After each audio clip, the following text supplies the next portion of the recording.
Yes. Ms. Carr, Here. Mr. Lee, Here. Mr. Becker, Here. Ms. Kaiser, Here. Mr. Keller, Here. Ms. Lee, Here. Ms. Deal, Here. Mr. Verbos, Here. President Burns. Present. All right, so proper notice of this meeting has been posted in accordance with the open meeting laws of the state of Wisconsin. For our agenda tonight, Mr. Robbins or Dr. Robinson, do you have any modifications, or board members, any modifications to the agenda tonight? There are no modifications.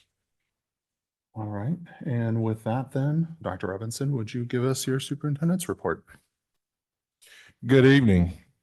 This is the last board meeting prior to the end of the school year. So I'm a little sad, at the same time excited for the end of a successful school year. So as we begin my report tonight, new bill circulating would keep current enrollment caps for the state's parental choice programs in place. Parental choice, another name for it, is our voucher program. Democrats are proposing a bill. So a bill has been proposed to amend the state's parental choice program enrollment caps, which currently limit eligible students to 10% of a school district's total membership. The bill would remove the sunset clause, allowing the enrollment caps to remain in perpetuity. So just to make it make sense to everyone out there in virtual land and in person, currently the law, it's set to go to be what I would say past 10% or undetermined amount. And so this bill would require it to stay at 10%. This is, as we know, as a district, causes a lot of financial strengths on the district. And so any district, but especially to us. So we would definitely support anything that would allow for a cap to happen. Our district recognitions. We have a lot tonight. The first is, I would say, bittersweet, to be honest with you. We're going to recognize our theater seniors, our theatrical performers that we have in our district. I've bragged over and over again about the talents that we have in our district. And when I see a lot of these faces, I can actually tell you some of the productions they've led or assisted with. And this is an exceptional group that we are losing this year. And so I'm going to allow Shelley to come up and introduce our seniors on tonight. Thank you, Dr. Robinson. I'm both proud and honored to be able to introduce this amazing group of students. On behalf of our Recreation and Community Services Department, we want to congratulate and recognize our theater program's graduating seniors. As you can see listed, there are probably hundreds, if you added them all up, shows that this amazing group of young people have been in. And knowing some of them, I'm very sure they have very promising and bright futures. And as Dr. Robinson said, both bittersweet that we're losing an amazing group of seniors in our theater program, but they will always be welcome to come back. And maybe someday we'll see them in our adult theater program. So I'll ask everybody to hold their applause. They're going to come on up and then we'll have a group photo together. So from West Allis Central, Madeline Day. Maddie Marshall. Oh, okay. Sorry. All right. West Allis Central, Bridget Doan. Nathan Hale, Samaya Harper. Nathan Hale, Kaya Hernandez-Schuf. West Allis Central, Cameron Jenkins. Nathan Hale, Aiden Kennedy. Nathan Hale, Jazin Lane Brown. West Allis Central, Noah Iris Music. Also West Allis Central, Lindsay Natchek, and I apologize if I'm mispronouncing anybody's names. West Allis Central, Nico Rivera. Nathan Hale, Ava Roberts. Nathan Hale, Aiden Sandoval. Nathan Hale, Isaiah Stewart. Nathan Hale, Luke Swarth. And West Allis Central, Eleanor L. Salazinski. Let's give them all a round of applause.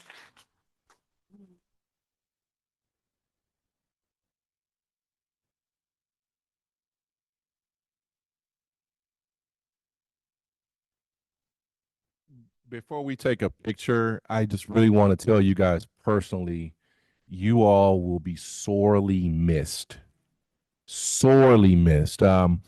Attending all of the productions in the past 2 years, when I see you in the hallway, it seems like, I feel like I'm watching the musical or the play all over again.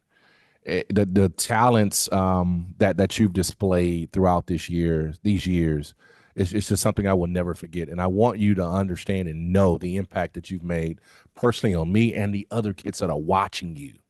So outstanding job. When you see me around, and you will see me throughout the community, just speak. Don't be like Isaiah and he sees me and where's Isaiah? In Anytime Fitness and he doesn't speak, so hey, let me know who you are, right? No. I've already told you about that. But that's just the kind of person I am, and I speak on behalf. I don't want to speak on behalf of our board members. If they want to say anything right now, I will open the floor. You guys can take part if you want to say anything personally. Anybody? All right, Ms. Kaiser. My daughter is Evelyn Kaiser, and I just cannot say enough. Going to high school being a mom and having your child go to high school is nerve wracking. She knew so many of you going in. You've always all been so kind and wonderful to her. I know theater is an amazing place for all people of all walks of life. I hope you all have just an amazing next years and years to come and come back. And just thank you for all you've done for the theater program.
To our May Educators of the Month. Our Educators of the Month for the month of May are Angela Howard and Helena Taylor. Miss Howard is a school social worker at Wilson Elementary School, and Helena Taylor is a second grade teacher at Hoover Elementary. We're thankful for their work supporting students and colleagues. Best in Communities for Music Education. Congratulations to our district's music program. Our music program has been honored with Best Communities for Music and Education designation from the National Association of Music Merchants Foundation for its outstanding commitment to music education. This year, 935 school districts were recognized across the country, with the West Allis, West Milwaukee School District being one of 38 in the state of Wisconsin to receive this honor. This is the 11th time that our music program has received national recognition from NAMM Foundation.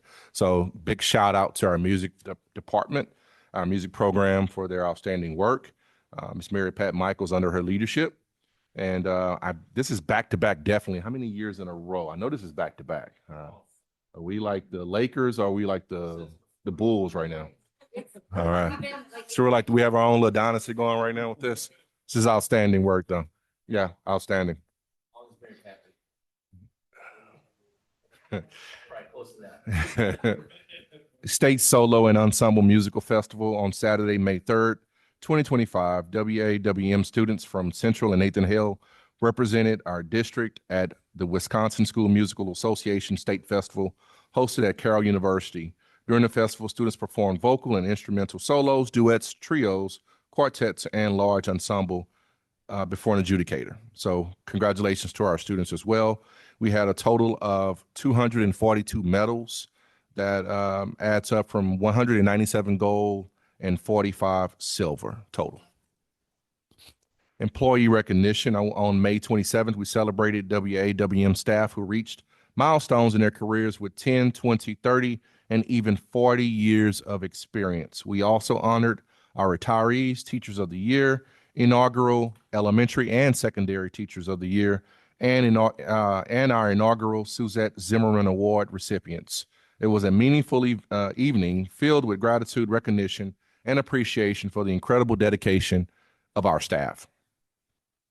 Grand opening of the Phoenix Market. Congratulations to Docky PBL High School on the grand opening of their new school store, the Phoenix Market. If you have a chance, please go by and support. Throughout the store are student-created items that are for sale and supporting of the school. It's an excellent space that they've sort of reimagine and love the fact that we're using student talents to kind of make a little money for the school. Docky PBL High School again, big congratulations goes out to 2 Docky PBL students whose work was recently published in the Art of Writing Young Authors and Artists publication put out by the Milwaukee Art Museum. English teacher, Miss Kaylee Bitters, took Esther Higgins and Lorenzo Allen to the Art of Writing Conference in December. As a result of the experience, students had the opportunity to submit drafts of their work for the conference to be considered for their annual publication. The Milwaukee Art Museum had their publication party a few weeks ago and unveiled their digital ebook. Lorenzo Allen submitted a written work, which is located on page 8, and Esther Higgins submitted a digital art piece on page 13 of the publication. Congratulations, students. Recreation and Community Services. We would like to recognize and thank Michelle's Action Angels Community Outreach. They donated $2,000 toward RAD, Goes All In, inclusive project, which helped to raise funds to purchase and install an adult changing table. Michelle, who the organization was founded in memory of, was a WAWM student and later a member of the community-based transition program. The organization was excited to see the progress that the RAD program has made. And we're excited. We actually have our referendum kickoff video that we'll unveil on. Are we going to play it tonight or are we going to wait? Oh, we just June 16th. I thought we were going to I thought we had a trailer going on tonight. No trailer. It was like big blockbuster. But I will say this though, if you think about it, we're only like 2 weeks away from things kicking off with construction. So this is an exciting time for our district. And June 16th, we're expecting that everything will start specifically at the field house. And so these are exciting times for our district. I had my acting debut in this video, so I'm looking forward to being considered for awards in the future for my performance. You guys know that's a joke. Community visits and meetings. So several. I just wanted to highlight a couple if I could. Looking at time. I want to thank the committee, specifically our benefits team, for putting on the tailgate on last Friday. We had over 400 participants in the tailgate, including teachers, students, administrators. We had, I believe, 4 board members to support as well. It was truly, truly an outstanding event. So I just wanted to send a shout out to our benefits team for putting that particular event on. We did have a senior celebration dinner for voice students. And there it is right there. Thank you. So it was a good time to just sit and chat with our students and just try to figure out, what they're going to do in the future. And I'm proud to announced to the public, we had, I believe it was 4 or 5, my numbers. So we have three going to UWM and 1 going to Madison. Is that right? Am I count right? That's correct. So 4 graduates who showed up, and we're excited for those kids and their future. I also had the opportunity on Friday to read to Miss Jackson's class at Hoover. She sent me a special invitation to come, and I showed up. I actually brought a special guest reader with me. I brought my dog West, and so West participated in the read as well. And so it was just a good time. Now I kind of put myself out there, and the 4K teacher asked that I bring West back. So we will see. But just a great time to engage with the students. And they actually had the kickball game. So it was their field day. And so they held a staff versus the 4th and 5th grade kickball game. Unfortunately, the kids won the kickball game, and the adults lost. So today we did kick off our senior walks and with Docky. And so we are proud of our graduates. Again, the senior walks have 2 specific purposes. The first is so the students can go back to their elementary school if possible, or to an elementary school in our district. And then the second reason, and I think is the main reason, is so our younger kids can see what the possibilities are for their future. And to see their faces, especially at Jefferson, you see the signs, like every kid had a sign that said congratulations, or it had the Docky symbol, the Phoenix symbol. And so, it's just a good time. And at Wilson, they were just excited. A lot of screaming, a lot of cheering in the halls for our kids. So we're really looking forward to seeing what Central and Hale's senior walks will be in the next couple of days. All right. I think that concludes the superintendent's report tonight. It's a lot, but thank you. All right. Thank you, Dr. Robinson.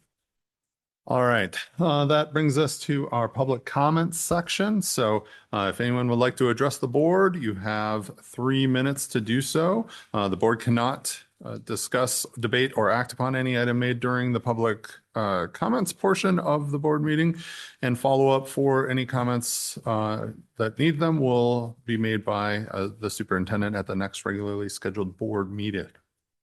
And so with that, I will check our list, which currently I don't see anyone signed up. And additionally, for anyone that is on but there's no one in there, so I won't announce that necessarily, but there is a link in there.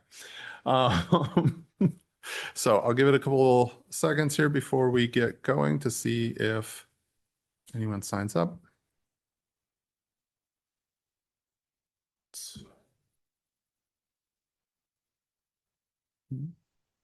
All right. And with that, there is no one signing up. So we'll move on from that section, and we'll move into our board reports. So section 8.1 is our calendar, which, oops, 1 sec, it's not pulling up for me. There we are. All right, so June 9th is tonight. We have our regular scheduled board meeting with a board workshop, student services, and then also our financial stability and efficiency workshop. That will be occurring here tonight. June 16th is scheduled for a board workshop, but currently there is no items scheduled. So I think that we will be looking at canceling that one since we have nothing scheduled currently for it. And then June 23rd at 6 p.m. we have our regularly scheduled board meeting with action on proposed 2025 to 2026 budget and preliminary tax levies, as well as a board workshop on leadership and learning, the AGR and EOY data review. That moves us to 8.2, which then would be our committee report. And tonight we have Mr. Becker with the College and Career Readiness. Thank you, Mr. Burns. The College and Career Readiness Committee met this evening. We first heard from a family who had some questions about pass-fail options for some of the courses. The concern is that these are unweighted courses, and in some cases, they're actually pulling kids' grade points down, and it's creating a bit of a disincentive for participation in some of those classes. So there have been conversations going on behind the scenes, and I believe the language was actually going to be around audit, right? Not a pass-fail, what we would use. And I believe it was going to be coming to the board on June 23rd. Alyssa Barrage will come and give us some more detail on that. I don't want to get too far in the weeds with it. It was a lengthy conversation. It was a good conversation, but there's a lot more than just that. I just want to keep on moving though. We also spent some time working on the key performance indicators for the committee. Alyssa Barrage and Laura Sage brought some ideas about trying to make sure that we've got an idea of how we're tracking on our goals for academic excellence and educating the whole child. More or less trying to make sure that we're aligning to the state standards. It just kind of seems in keeping with everything else that we're doing with the curriculum these days. And also making sure that that the goals are attainable, that they're sensible. I have one more thing there, but yeah, that was as much as we got through. They were both really kind of lengthy discussions just on those couple items. Thank you, Mr. Becker. Any questions for Mr. Becker or his group? No? All right. Well, with that, thank you. And we will move on to our board member reports of community events. So anyone, community events to share? I got to go to West Dallas a la carte, which is really fun. I feel like that event has been growing and growing and growing so much. And that's a compliment to our city government, as well as all the amazing community groups that come out. It was really fun. We just saw a ton of people. We're going to need to get more bubbles next year. But it was very exciting. I also went to the Brewers game, and I'm sorry, I am the reason they lost because they have not won yet a game this year with me. So I can't go anymore. But really great end of year. Good luck to all the teachers. I know the last few days were rough. You hang in there. You got this. Thanks. Great. Thank you. Mr. Keller? Yeah, I got to do the first senior walk today at Jefferson Elementary. And to echo what Dr. Robinson was saying, it was really exciting to, they played the graduation theme while they kind of paraded through the school, and the kids were really, the younger kids were really excited to see them. So there was a lot of cheering. It was just, felt really good, right? For both of the purposes that Dr. Robinson mentioned. I think it's good for those students to be able to kind of walk back into an elementary school. And I think in a couple cases, it was their previous school, and good for those younger students to be able to picture themselves that that's going to be them someday. So just really excited that I was able to take part of that today, and glad that we're doing it. Great. Thank you. Any other reports? Ms. Deal? I always forget we have to turn our mics on now. Actually, I was able to attend a handful of things over the last few weeks. So first, I was able to go to the Hale Jazz Band concert on May 28th. Admittedly, I have to be there because one of my kids plays that. What I think is like so cool about that concert is that these kids are coming to school at 6:45 in the morning, 2 times a week. They're taking it at 0 hour, and they sound phenomenal. You know, how they can just bring it together, and they're only meeting for like, what is it that, like, you know, 50, you know, 100 minutes maybe a week at that. So it's just great. And I've always dubbed Miss W. I'm not going to try to say her last name, but she does such a great job with the kids. I was able to attend the employee recognition event at the DECO on the 27th. That was, as always, a great opportunity just to celebrate our staff. And the communications department always does a really great job with that. So shout out to Carolyn and Rachel. I was really privileged actually at the DECO. When I went to go to the employee event, I was approached by Mr. Harris at Franklin, and he told me that the Junior Hope Squad over at Franklin decided to have a penny war with the students. And so they were thinking, you know, what they wanted to pick something. So they picked a hunger task force. And he was like, you know, guess how much they made? And I'm like, you know, I'm throwing numbers out there. He's like, more. And then when I found out the number, I'm like, I have to come. I have to do this. So I was able to fit it in my schedule. So a big shout out to the school community over at Franklin. They were able to raise $4,004 for the Hunger Task Force. And we're talking about a school of what, 250 kids. They really got into it. Families really got into it. It was just really, really, was really cool. And it was really awesome to be at the event because when they did it, they flipped it like surprised because the Hunger Task Force people didn't know how much it was. And when they flipped it, they made one of those big checks and flipped it around. One of the women was just like she started to cry. Like she was like, this is going to help, like that amount of money is going to really help feed a lot of kids and especially a lot of kids in our area this summer, because that's, the hard part about summer is a lot of kids don't have access to the food that they need. So, I was able to attend the Phoenix Marketplace opening. If you're able to go tomorrow, night, 4 to 7 exhibition night, come on over because this is one of the things that I was able to get there. They have ties. So if you want something dressy, these kids put so much talent, time, work into it. There are water bottles for sale. There was candles. There was jogging pants. There was, anything you think of, coffee mugs. They had stuff with Docky logos. They had stuff with the WAWM logos. And like just seeing the kids and how much, like I try to talk to every one of them and just get an idea of like, where they got the idea, how they came up with it. And it was just really cool just to like hear them talk about it and get really excited about their product. And then we already mentioned Dinner with the Voice. Thank you to those students that, gave their time and their energy. Hopefully they learned a lot from us. I think we learned a lot from them and listening to what they had to say. And then finally, almost done. I just wanted to give a shout out to our PTA. So I was able to attend the PTA Council's final meeting of the year. And they just, all of our schools, with the exception of like 1 or 2, I think, have a PTA, and they just do so much good for our schools. And so I just wanted to give a shout out to them and all the hard work that they put into this past school year. All right, I'm done.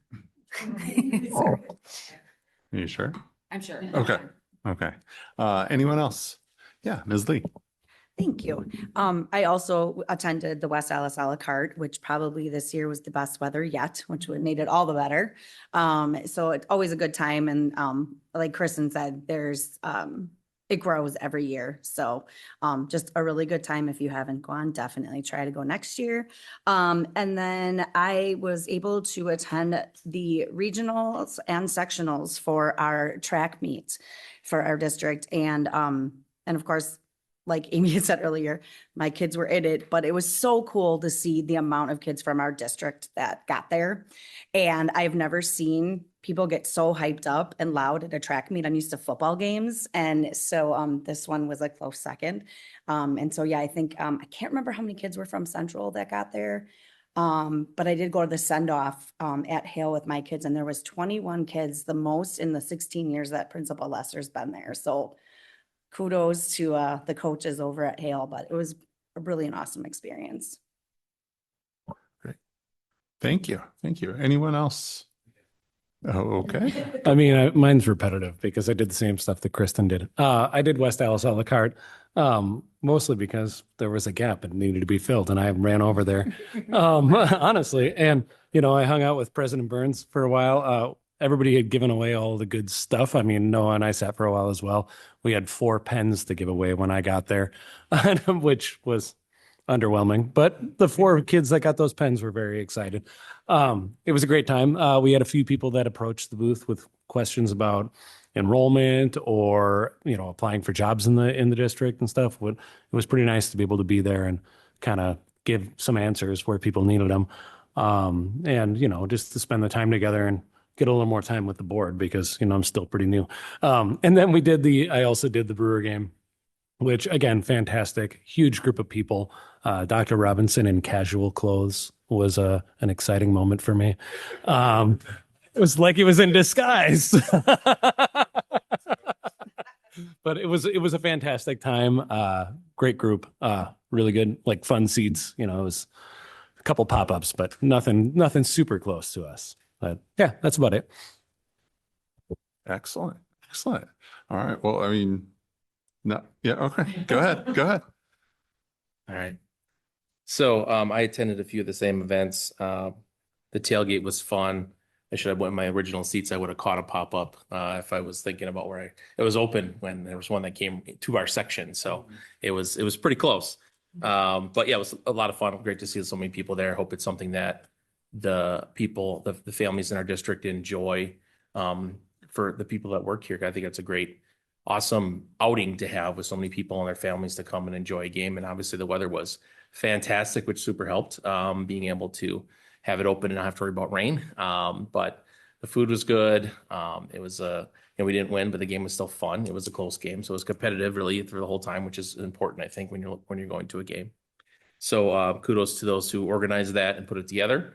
And it was really good value for the money too, I thought. So I thought that was a great thing. The shirt was great too. So you could identify who was, because I don't know, everyone was in the district, so you could see who was there, who wasn't. So that was a lot of fun. I also was able to do a la carte.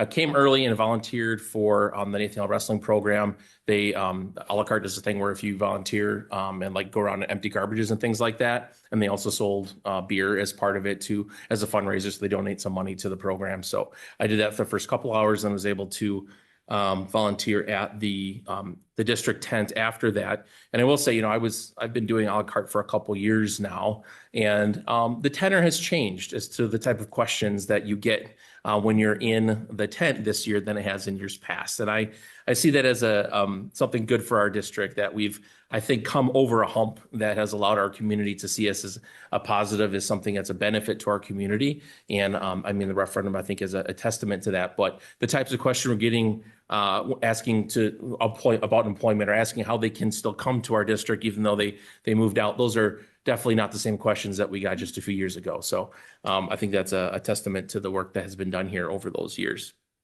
So overall, good event. And we gave away donuts. That's how we had donuts left over in the morning. We were giving those away just because, who wants to take these? Nobody. So, all right, you spun. Oh, you got a Frisbee? That actually is pronounced donut. Please select one. So that was fun as well. And then I was also at the employee recognition. So it was always great to recognize our employees that are celebrating milestone years, as well as congratulating those who have made it to retirement, thanking them for their commitment to their district, and letting them know that we still have their phone numbers. So when we need subs, that we will be reaching out. Let's see. And then the last thing that I think I'm talking about, or no, second to last, I was able to attend the Jefferson 4th and 5th grade concert they have outside. So this is a unique event in our district. It's a 4th and 5th grade choir concert that they've held for I don't know how many years, but more than one. And it's actually held outside in the evening. So for those of you who have had elementary kids go through school, most concerts are held between 1 and 2 p.m. In the afternoon. And there's a few of our elementary schools that will have a concert here and there that is in the evening. And this is one of those, but it was outside, which is the unique piece for me. And they gave a lot of kids drums and sticks. And nobody was injured during that event. So I think that's a testament to Miss Utke. I'm not trying to pronounce her last name, but she's the choir director over at Jefferson, and she did a great job with those students. And they played music from the 2000s, 2010. So it was like, if they sang that was right down my wheelhouse. So I knew all the songs, which was also very helpful. But I want to commend them on a great program and doing something unique, and having that in the Jefferson community, I think is great. And the last thing I want to mention is something that happened to me personally, but I think extends to the whole board. I was attending one of the track meets. My son is in track, so I'm not saying I was there for district purposes, but I did cheer on everyone, not just my son. Just want to say that. But I was sitting there, and I was my wife had left, and a woman came up to me and said, "I'm sorry, my husband's going to kill me. Are you Noah Lee?" And so, as someone who's been in as president and been associated with the board for some time, I was like, "Oh no, what is this going to be about?" This is a good thing. This is a bad thing. I don't know. But it ended up, it was a teacher in our district. Carrie Hendricks is her name. She's been working at Jefferson for 25 years. And she came to thank me. That's the first thing she said, is I just wanted to tell you, thank you for the work that you do on the board and the whole board as a whole, because we as a staff do seem to have seen a turning point in our district, that the board is pulling in the same direction and what we feel is the correct direction. And so I just wanted to share that with everyone here, because I know that's a lot of work that we've all put in. And I want to thank you for being brave and coming and saying something to me about it. Because again, I think it's just a testament to that work being recognized. And I know it's not just the 9 of us or, you know, the 10 of us that have been working on that for all this time. It's a lot of work for past administrators and past board members and all the staff that have stuck with our district for this time to ensure that we've gotten to the position that we are now. And we're here to ensure that we continue moving in that direction. I know that we all have that same mentality and goal. So with that, I will end my events. Jane, you sure? Everything's been spoken. Well, almost. I do have a couple of things. So I've been at, Joe's got something. Joe's got something.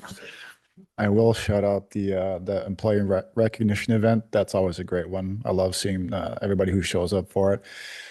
I went to the Hale Fall Sports orientation. Really appreciate Mr. Lesser and the staff over there setting the bar high for our athletes. We know what to expect. They know what's expected of them. I got to meet our new AD, Mr. Leopold. And then also went to the Booster Club meeting the night after. So that was an interesting thing to see. So thanks to the Booster Club families who take a lot of time to try to provide those opportunities for our students. All right. Thank you.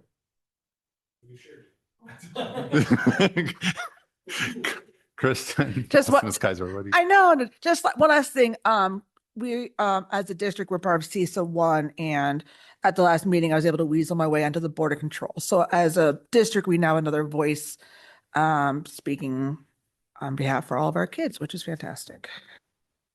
All right, thank you. So almost everything was spoken for. I think everybody's been something, but I was also at the a la carte. I was at the voice dinner. I was at the Brewer game, and I also got to do the senior walk, but not at Jefferson. Today is the one you did. I was over at Wilson. And so we got to see that, and they were very excited running through there.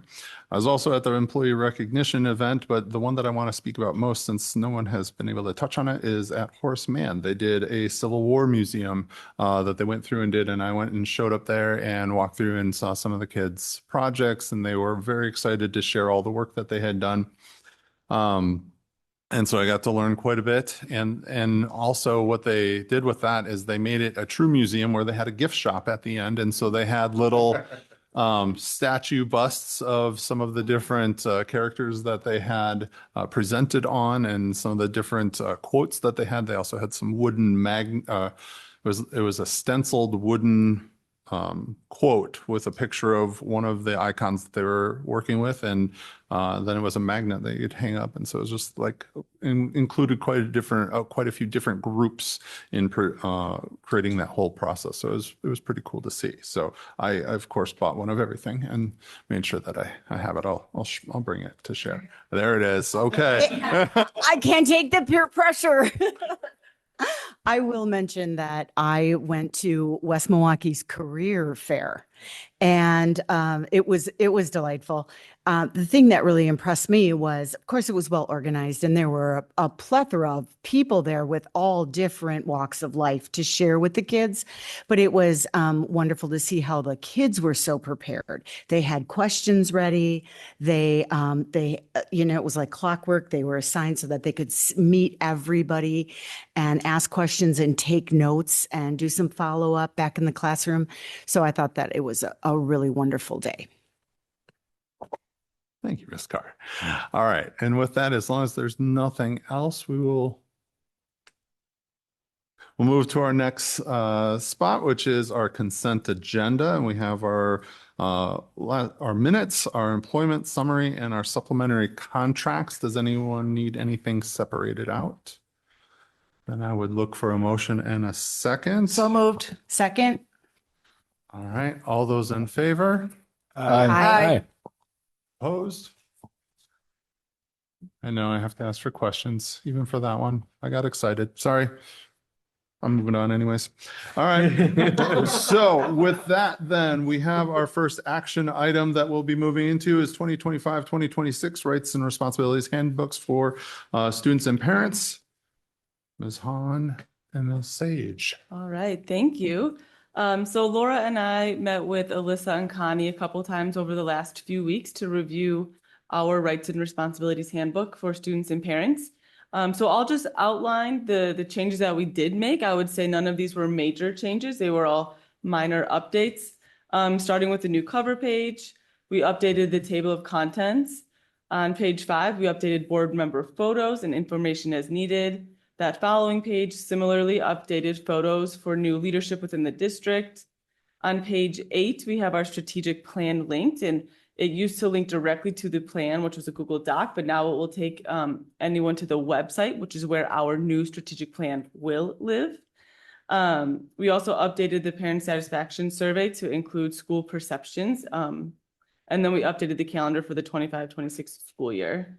Pages 9 through 20 consisted of the code of conduct, and we went through to review all of the board policies just to make sure that they were the right ones, and then updated the formatting. This was a minor thing, but it was feedback we had gotten a couple of times, is the intermediate high school started at the very, very bottom of the page. And so we just scooched it down so that it started at the top of the page, just purely formatting. Page 29 updated the immunizations table with the most recent requirements. We also, on the next page, removed English language learners and replaced it with multilingual learners. Pages 30 and 31 updated the language for rights regarding teacher information so that it reflects what's in the annual notice. Page 32 updated the title of Director of Leadership and Learning to Teaching and Learning. On the page 33, updated the school safety overview to include speak up, speak out. And then also there's a document hyperlinked in there that was updated. Page 35, we included the Director of Talent Acquisition and Employee Engagement as one of the Title IX coordinators. And then our second to last one was updating the online registration directions for the directions for the 25-26 school year. And then the last change was to add in transition to the students who are homeless, so that it now reads students who are homeless or in transition. Yes. Yeah, any questions? Yes, I have a question. Actually, this is a request. Actually, I'm requesting a change, an update to page 44. Homeless, the term homeless is somewhat stigmatizing to those who are experiencing homelessness. And so what I would suggest is instead of saying homeless, say those experiencing homelessness, and to replace that term wherever it is in the document, unless there's some legal reason why we have to specifically say homeless in the document. Yeah, we'll have to take a look at that because there is the reason that we needed to specifically put both is part of like some of the funding and things like that. So I'll have to take a look as long as if it has homeless in there, if students experiencing homelessness, I'll have to see if that equates enough to be able to follow the definition. Okay, great. That's just something that through my work I Good found point, to be Yeah, something. it is a good point, but I think we also need to make sure that we are aligning with McKinley Yeah. Vento. I think Yeah, that's the main we're thing. following the actual Following language. what the federal advice is on that language. So we'll Yeah. follow up on that. Okay, thank you. Any other questions?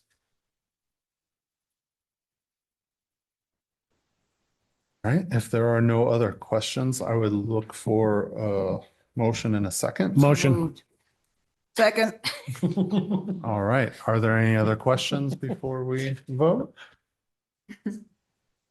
All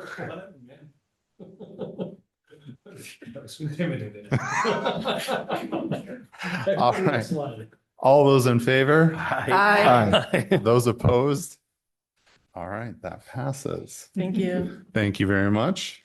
And then with that, we move to 10.2, our multilingual learner courses for the fall of 2025. Ms. Barrage?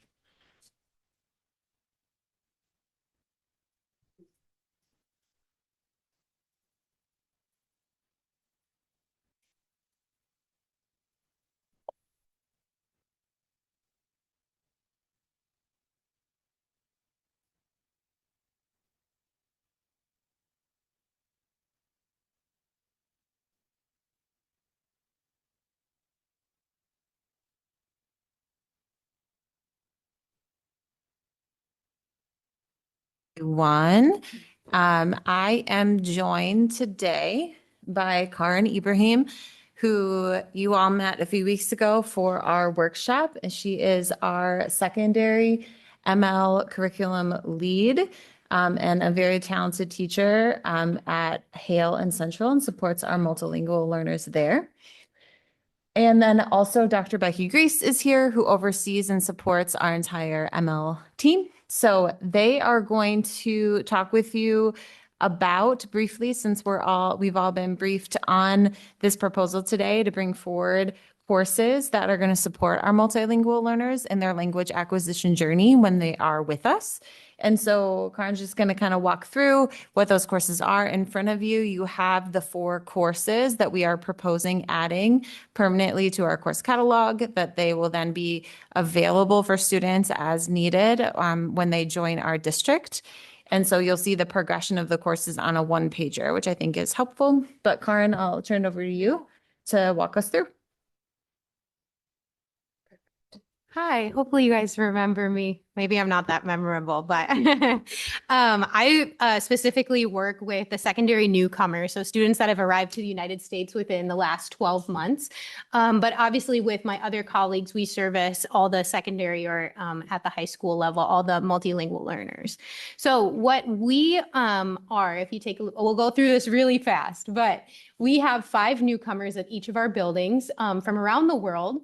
And what I noticed right away coming into the district in this last year is we have an abundance of LTELs. LTELs are students that have been labeled as multilingual for a long period of time. And our goal is always going to be, how can we move those students forward and that we can eliminate the barriers in their everyday schooling to make sure that they have access, to the highest level of education that they can. We have a ton of different languages represented. And when we look at our students coming into the high school, we actually have about 20 in each building coming into Hale and coming into Central. So we have 3 newcomers that we know now, but we know immigrant populations are transient. So that will change very probably in the next few months. We'll see a lot more there. And then we have, as I said, about 20 in each building coming in. So when I first came into the district, what we were doing was co-teaching. So we were pushing into classrooms and we were kind of touching base very, very frequently with students in their core classes. We aren't seeing the outcomes that we were looking for. Again, we have a lot of those LTELs. We have a lot of those students that aren't moving out. They're staying stagnant at about the 3, which is like kind of the middle of the WIDA road for multilingual learners. So what we added this year is we added an intervention that targets those students and also adds support for newcomers that are coming into our district so that they can be supported in their academic classes. What we are wanting to do and what we want to, what our desired state would be, is that we not only are still doing the co-planning and co-serving where we're meeting with teachers, we're planning with teachers, but we're adding specific language acquisition courses so that students have that space where they can practice English in a really, really comfortable way, and also not be afraid to make mistakes. That's one of the biggest things in our program, is you have to be able to make mistakes because English is a really hard language. So what we are proposing is 4 separate language acquisition courses. 2 of these would be newcomer courses. Newcomer 1 would be for the students that have arrived within 12 months or less to the country. The second newcomer course would be for the students probably in their 2nd year in the United States as they are becoming more proficient in English. And then those 2 developing proficiency courses would be targeting specifically the students at that access 2 and 3 range that have been in our program for a really long time and that we want to see more growth. MLL resource classes are basically a study hall, but with a language specialist, an MLL specialist, so that they can get targeted instruction and help on their other core classes. So very quickly, BICS and KELP is kind of the research that a lot of MLL people use to determine how we service our kids. And what Jim Cummins says is talking about basic interpersonal communication skills, which is like that conversational fluency that we develop within 1 to 3 years. When we're talking to our friends, it's our social language that we should be able to develop in 1 to 3 years. Then we have our cognitive academic language proficiency, which takes about 5 to 7 years to develop. And when you think about language acquisition, we know that for our elementary learners, language acquisition is way more fluent, right? It's a lot easier to learn a language when you're young. Your brain is way more likely to just pick it up quickly and be able to run with it. When you're older, say you went into high school and you just started learning Spanish, you've never spoken Spanish before, you know it's going to be almost nearly impossible to become a fluent speaker in your 4 years in high school. So when we think about this, we change our lens, let's think about our newcomers. How do we make sure that they are getting enough basic interpersonal communication skills to be able to function in their classrooms while also providing them that targeted support in the academic language that they need? So again, here's what our progression would look like. We would start with newcomer 1. Some of our students and a lot of our students won't fall into these newcomer 1 and 2 areas. Again, these are within the first 2 years of a student arriving to the United States. MLL1 and MLL2 would go in the progression as it shows. MLL1 would be targeted mostly access level 2s, and MLL2s would be mostly access level 3s.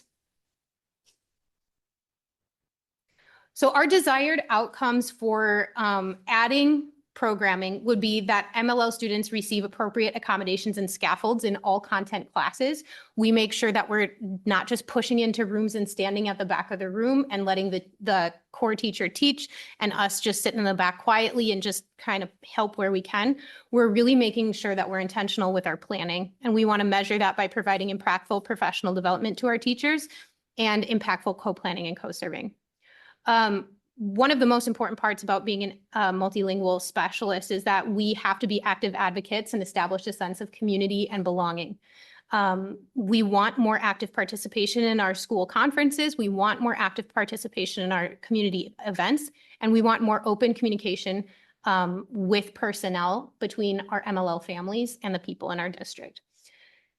But most importantly, and the thing that I think the data will show is that MLL students will demonstrate growth in the 4 WIDA domains: reading, writing, speaking, and listening. We want to make sure that we can track using language acquisition courses to their actual access scores in the spring. The curricular and supplemental materials, besides the National Geographic curriculum that we are hopefully going to be working with. We currently are using Elevation, which provides each student with an LEP, which is like a language acquisition plan. It helps with scaffolding supports, documentation, and professional development. Summit K-12 is a new program that we started using. This also creates learning plans that are connected to the 4 WIDA standards. So it helps kids practice reading, writing, speaking, and listening. It's self-paced, and you get real-time data. In order to speak with families, we use talking points, which we can communicate with any of our families in any language, which has been helpful. And then for newcomer only, we have access to Duolingo for schools, which helps kids practice that social English that they can practice at any time, not just on the school Chromebook. And that's that. So again, if you want to go back, actually, let's just pull up the course progression here and we can have that. In case there are any questions, these again are the 4 courses. What would be taught within them? Who would they be ideally for? And where we would cap enrollment for those courses.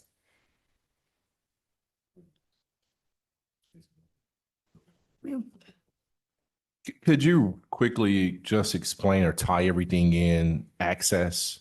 I know what it is, but I want to make sure the board members are aware of how access ties into what it is and how it ties into this. Go ahead. So access is the annual test that multilingual learners take to determine their proficiency. So students will be tested in reading, writing, speaking, and listening, and they will get a number 1 through 6 to determine how proficient they are at English. Students are able to test out of access or test out of the multilingual program if they have an average of 5, a composite score of 5 or greater. If they have a score of 4.5 or greater, we can monitor them. We can, it's called a MIP, an observation protocol, and we can kind of test them out that way as well. So that's what access is. Anybody need more clarification? No, I think that'll do it. So board members then, any questions for this?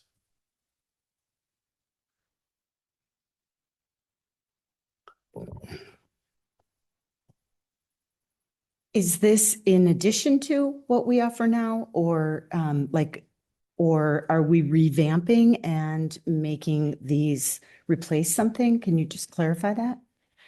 Yeah, so we have not had any courses specifically here to serve our multilingual students. We have had reading comprehension available at the Okay. high school, but that is not targeting the language acquisition work that we need to be targeting. So it would Right. fall in a similar kind of level with that, where students who are showing us through data that they need more intentional support in terms of language acquisition. So it's not replacing anything. It's a true like addition to our programming. Addition to.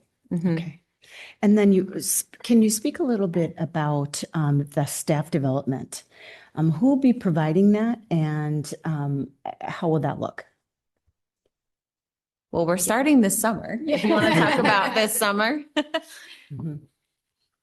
Yeah, so we would have, our current multilingual specialist will be the one sort of providing that. So we're just looking at how they support students. So currently they're doing a lot of the co-teaching in classrooms, but we know that's not targeting those like specific language skills that, as Karin said, like our newcomers and our LTELs really need. So this would allow us to do that using our current staff. And with that comes professional development for our multilingual specialists, right? Like on how that looks and what that looks like with the resources that we would be purchasing if these courses are approved. We also then are planning professional development for our classroom teachers, educators across the board, to really help them understand the WIDA language standards and how they can utilize those and the scaffolds and supports within the classroom on a daily basis. So there's like a combination of professional development. Yeah, that will be key. Yeah. Yep, that part. So it's really important that we think about this as building capacity. There's only two of us, Mm-hmm. in a building at one time. Not even at one time. I'm kind of in half buildings. So just making sure that other teachers can also support language learners when there is not a language learner specialist present is really important. I would also say just quickly, one of the things that we have to do a better job of, and I think we do it, but not necessarily intentionally, is tracking students that were exiting out of have a need for these types of programs.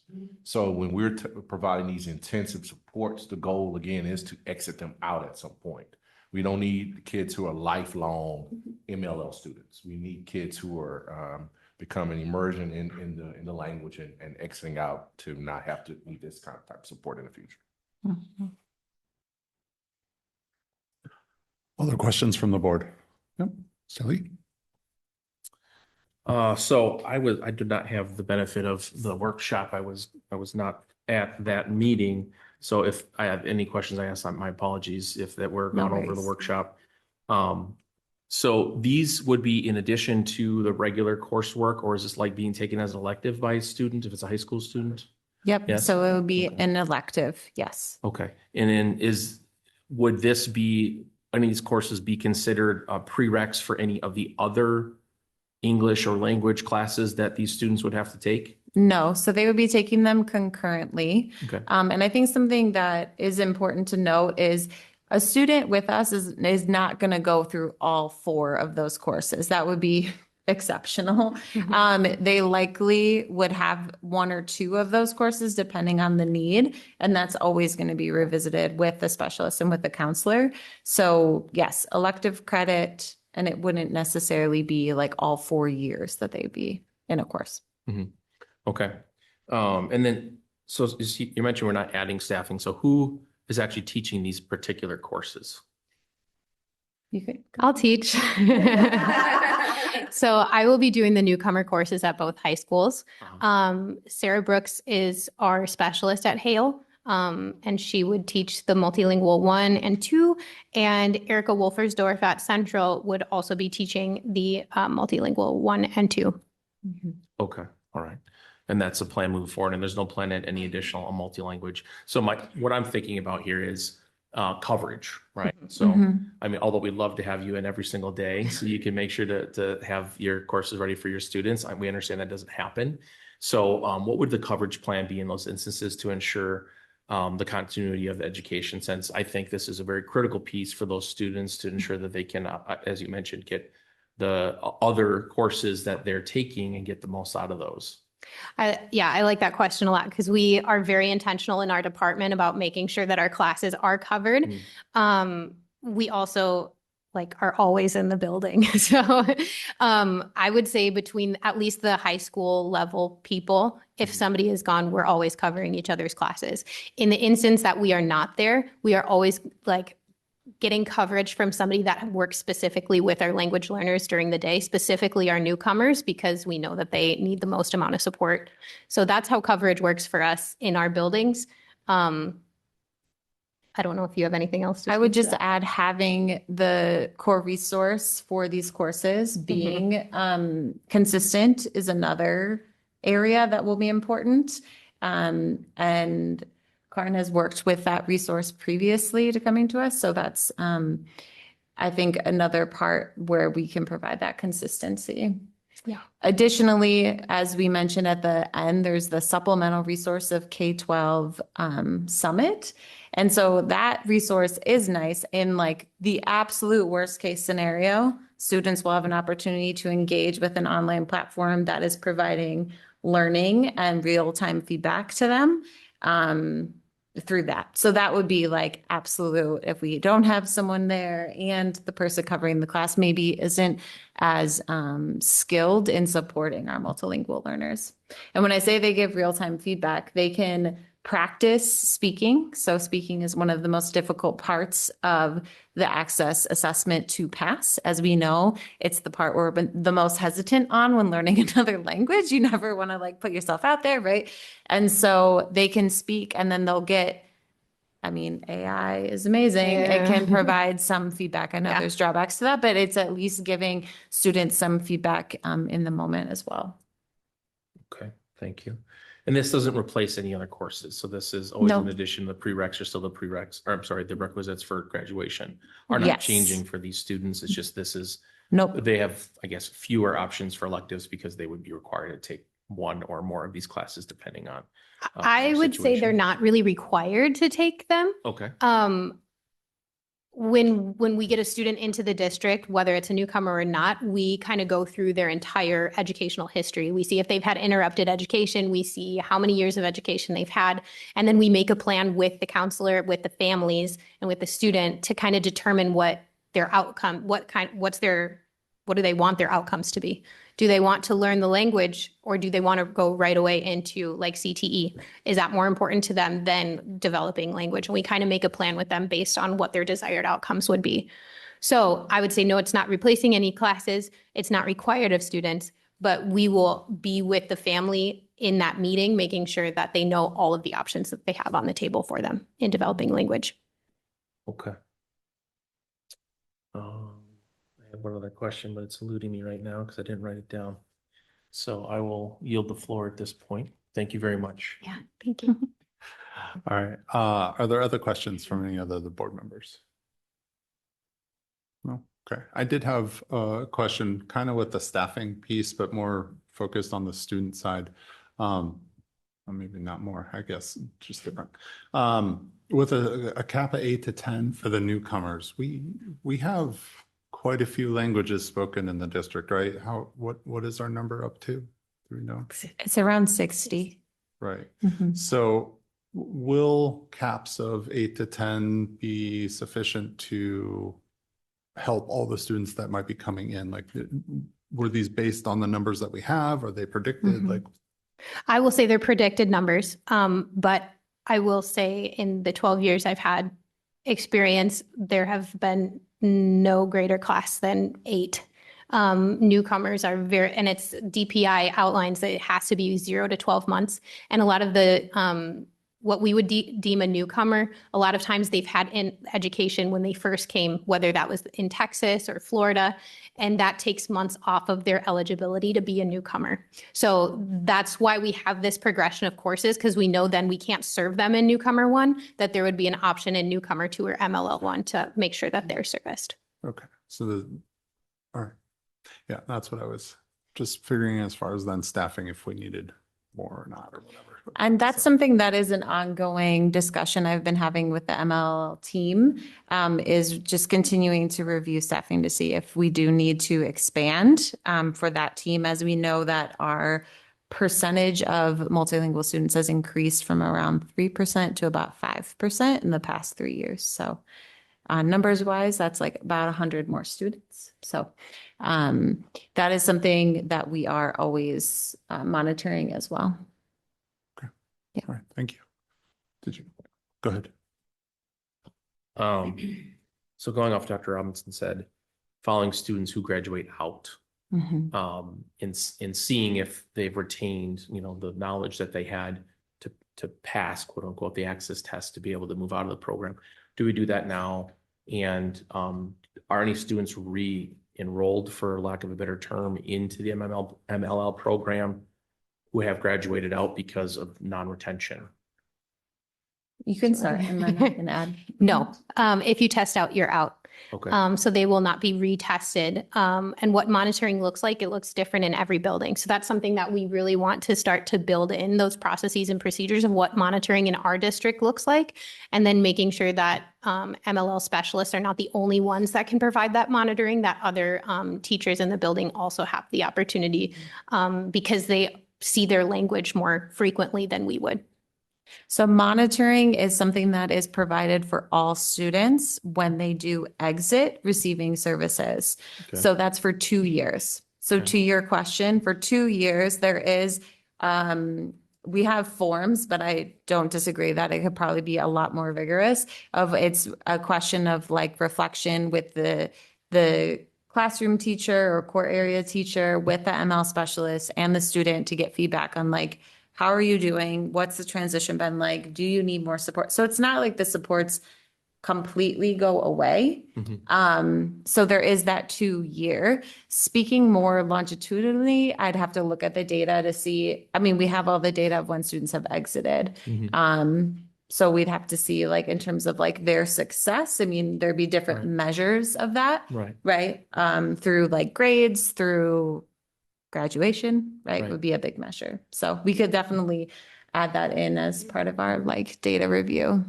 Yeah, that's really what I was getting at. Is, are the students achieving their goals? Is it regression because they're not in this more rigorous program or supports?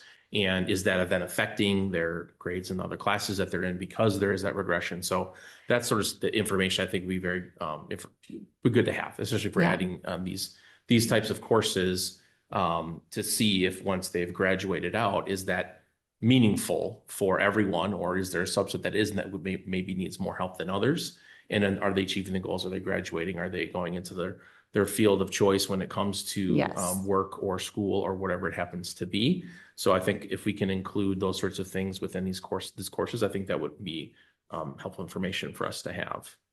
Yeah, you just sparked a new idea for me around like our academic career planning of that being, making sure that that's an element that we're attending to and paying attention to. For talking about individualized plans for students and I what think success looks like for them. And I think having those teachers that see them after they've gone on to these other programs, having that input, be like, yeah, I think they're good. It's not a comprehension issue. It just might be a learning or process issue for them. Versus I don't know if they're actually getting everything that's being talked about here because of that language barrier still. So I think that would be very helpful to know as well. For sure. Thank you. All right. Any other questions? If not, I would look for a motion in a second. Well, yeah, right? Yeah, that's one for. Go ahead. Move to approve. Thank you. Second. Panic for a second. I thought I heard some. All right. Are there any other questions before we go forward? No? All right. Then all those in favor? Aye. Those opposed? All right. That passes. All right. Thank you. Thank you very much.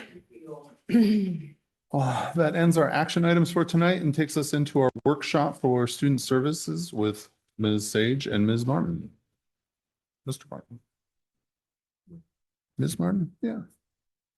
It's Marla, isn't it? No. Oh. Yeah.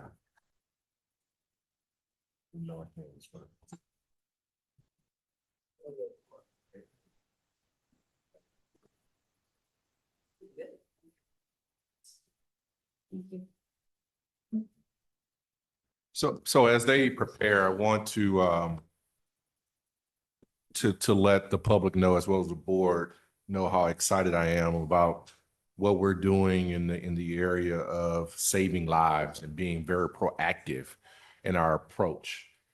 The saving our lives and putting what's important out front and for our community is really what I want everyone to get out of this particular section.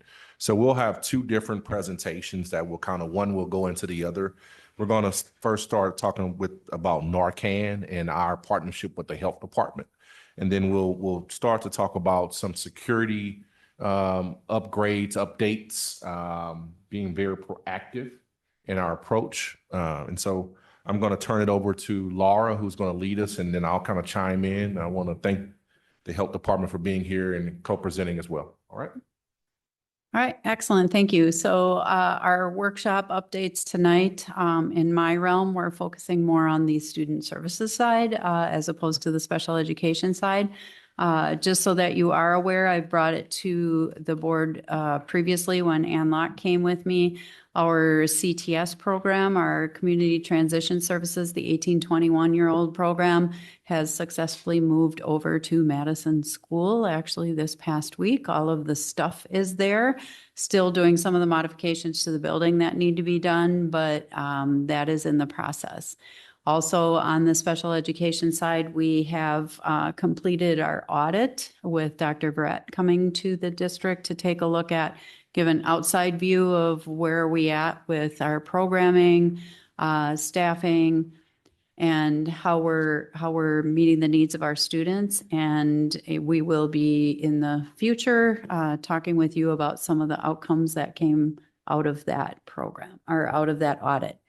So as Dr. Robinson mentioned, what we're going to start with tonight, I have Nick Maniaci here from the Southwest Suburban Health Department, formerly known as West Allis, but now there's other cities that are involved. So that's the shift for those of you that aren't aware of that. So what I'm going to do is I'm going to let him tell you who he is, how we got together to collaborate, and where we are so far. Thank you. Yeah, so my name's Nick. I'm from the Southwest Suburban Health Department. So we were formerly West Allis. In April of last year, we consolidated with Greenfield Health Department. So that's how we got our new name. We oversee the communities of West Allis, Greenfield, and West Milwaukee now. So we connected with Laura last year, and we started talking about just the importance of Narcan and how we've been getting out into the community to train individuals on it, and how it's really just kind of like a framework for people to have. And it's no real different than like CPR or educating people on how to use an EpiPen. So it's just kind of like a good knowledge to have so that you can help save someone's life if needed one day. So we'll kind of start with an overview of what actually is Narcan. So you will hear both names used interchangeably. Narcan's the brand name, naloxone's the generic name. They're the exact same thing and do the exact same they have the exact same result for a person. So what it is, it's a medicine that quickly reverses an opioid overdose, and it helps restore that person's breathing because many times when someone takes too much of an opioid, it causes their breathing to slow down or completely stop. So within your brain, you have a bunch of receptors, and when someone uses an opioid, those receptors are bound to them, and it kind of makes the brain become overwhelmed. So when you're administering that Narcan to somebody, it kicks the opioid off that receptor and it binds to it, bringing that person out of overdosing and restoring the breathing. So I like to think of like the opioid is like the really crappy fridge magnet that never stays up on your fridge. And then the Narcan is like the really strong fridge magnet that you use for everything. So that's kind of how it works within your brain. One thing to note is that Narcan, it's safe to use on anybody. You could use it on children, you could use it on pregnant women, you could use it on pets if they get into your medication.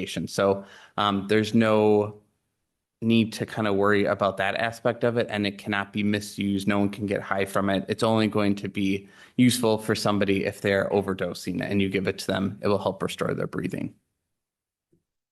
So talking just a little bit about collaboration and different individuals we've trained within the community.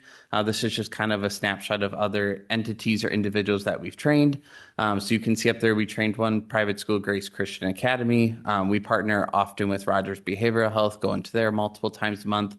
We've trained the local 8 Ironworkers Union just because we've seen kind of a need there with the physical demands of the job. We've trained multiple city entities. We partnered with Aurora and then just community members as a whole. So last year altogether, we trained 630 individuals and distributed over 897 boxes just during those trainings. And this doesn't include our public health vending machines that we've distributed thousands of boxes of Narcan through. So when you kind of look at the progress we've made with the school district, which we're really excited about, in February of this year, we trained all the intermediate and high school staff who attended that in-service day. We distributed over 300 boxes of Narcan to everyone who was trained and who wanted to take it. No one had to. There were a total of 180 plus staff members trained, which was really awesome. A few weeks later, we actually held a separate training for the school district nurses. They actually came to our facility and we were able to kind of dive in a little bit deeper and just kind of talk about the process within the school. Once again, they all left with Narcan. Whoever wanted to take it could, and we gave some additional stock so that they could have it within like the nurses' offices within the schools. And then throughout the following weeks, they worked with Laura on updating the Narcan administration protocol. And that included like the different Narcan locations of where it would be housed within the schools, who can administer that Narcan, and then what to do after that Narcan is administered. So kind of for our upcoming steps, we would like to talk about moving forward with like stocking every AED within the West Dallas and West Milwaukee School District with boxes of Narcan. There's some other school districts that are doing this like Whitefish Bay and Shorewood. I kind of reached out to some of the other public health specialists who have a similar position that I do in other health departments, just to kind of see where they were at with their school district. A lot of other school districts are kind of at the same stage where a lot of the nurses are trained and some of the staff are trained, but it's always good to kind of keep seeing where we can move forward and kind of advance that. And then just a little bit about the Narcan availability. So we do have 4 total vending machines that we oversee at the health department, 2 of which are located in West Dallas that we directly manage. One is at the Southwest Urban Health Department on 72nd and National. The other one that we manage is at Community Medical Services on Highway 100 and National. There are other vending machines as well. There's one at Rogers Behavioral Health on Lincoln Ave. There's one in West Milwaukee at the VA. So there's other locations as well, which is awesome. But this isn't just for students, but it could be for, maybe they're grabbing the Narcan for a parent or a loved one or a friend that they know that is using or experimenting. So it's really just great to have, kind of no different than like a first aid kit. Like if someone is to need it, it's great to have it. And then our main goal is just really increasing that accessibility. That's really the key to reduce the number of fatal overdoses, because you have to act pretty fast in order to save someone's life. So it's better to have the Narcan more accessible and more people have it, because then you're more readily available to kind of save their life. So yeah, when we got together last year, starting this conversation, it was very much about, they're doing all this work with all the different places within our community, and it would make sense that to collaborate with the schools would be yet another area. And it was interesting to me that in starting to have this conversation, it wasn't initially like, this is something we have to do for the kids. It was really, most often, if it's used, it's typically, it may be an adult, maybe somebody that's coming into that space. It could be a staff person. So it wasn't, this is something that we need to do for your students. This was as a member of the community and the other agencies to combine with them to have it as available as possible in order to save whoever's life that may need it in our space. So that's how we started, actually, with the collaboration and looking at bringing Narcan into our schools. Thank you. Is that Yeah, all? questions? Okay. Jane, your hand went up. I was just curious, are we collaborating, are you collaborating at all with the police department? Is it available there? Yeah, so each of the police officers are trained to administer it, and every year we stock them with an amount so that when they're out kind of on the scene, they can either administer it to the individual or leave it behind with them. So yeah, all of our West Dallas Police Department staff are trained and distribute it. As well as when we got together for looking at the collaboration, they had already worked with the fire department and the EMTs who Yeah. had already suggested like that would be great to have it within the school. Can you go there and like, and say, hey, I need some? Or like, is there a vending machine or anything at the police department? So there is a nalox box, it's called, at the police department. It's like within like the vestibule where you enter in the door. There's like a small box to the right that has like 2 doses in there. Okay. So that's why we've been working. We have 2 vending machines in West Dallas that are constantly stocked with it, that we monitor and we oversee. So to make sure that there's always availability for it. So your better bet would be to come to a vending machine and access it, or even just stopping at the health department or a fire department. And we're happy to train people, talk it through people if they need it. But fortunately, people are so much more, they have so much more knowledge about it, so they're more comfortable just going to access it and take it without necessarily like the whole training. And the vending machines are completely free. Good, sure. Mr. Lee? So I think as far as within our district, I think having them with the AED machines is a good start. Is there any thought of them having a supply either in a guidance counselor's office or at our main office where students would be able to request it? Because as you mentioned, it could be used on students, hopefully never would need to be, but could be used for students or staff members. But I think more often it might be a family member or a friend that maybe doesn't attend our district or is on district premises. And they might be like, I'd love to take one home just because of whatever reason. So is that something that we've considered? Is there any, I don't know if there's any rules against that, distributing to minors or anything like that, but. No, I agree. I think the reason why they're here today is so that this particular conversation can elevate a little bit more, where the board is comfortable with that type of approach. We would love to, but I said, hey, let's kind of back up a little bit. Let's talk to the board about what we've done so far, and just make sure everybody's in line and aligned with what we're doing. So this is the type of feedback we need. Okay. I mean, I'd love to see also offering trainings for our students as well. For those interested, obviously nothing required, but if someone wants to learn how to administer naloxone and be able to get something to take home with them, I think that these are just beneficial things. As you said, it's incredibly safe. You can use it on anybody. And the more people who know how to use it, the more that it's out there, is just the opportunity to save more lives. So, I mean, I'm personally an advocate for doing something like that and having it as available in our district as we would be able to, do, I guess, to have it available for people to use. Thank you. Amy had her. Yeah, okay. No, go ahead. Yep. Ms. Lee, go ahead. So I would assume our athletic directors or our trainers are also, have they gotten the training on how to administer the Narcan as well? Do we know? They haven't yet. We have talked about connecting with Shelley Strasser with the recreation department. So as Dr. Robinson said, we've started. We Okay. need to make sure you're all like, Sure. keep it rolling, and then we can really start like getting it out to more people, getting more people trained, getting more people informed and comfortable Sure. with having it around and using it. Okay, yeah, I just didn't know if that was part of their training already that they had or not. And then of course, like to piggyback on what Mr. Lee was saying too, like, coaches and things like that, right away, I think about, you hear things I don't want to ever assume, but God forbid if someone did, that for our coaches to have that experience and, like the athletes too, but I'm sure if they're at practice, they probably aren't carrying one on them, but, like you say, just to kind of get everybody in on it, would be a great idea. Absolutely. Yeah. Okay. All right. Ms. Deal. Yeah, thanks. I just wanted to make a comment. I just want to say thank you for doing this, because I think that a lot of times people hear about Narcan and they immediately go to, the image, the stereotype, right? And this is about saving lives. I mean, bottom line. And I think the more accessible that, I agree with Mr. Lee, if we can, and we can continue to expand this, I think that would be great.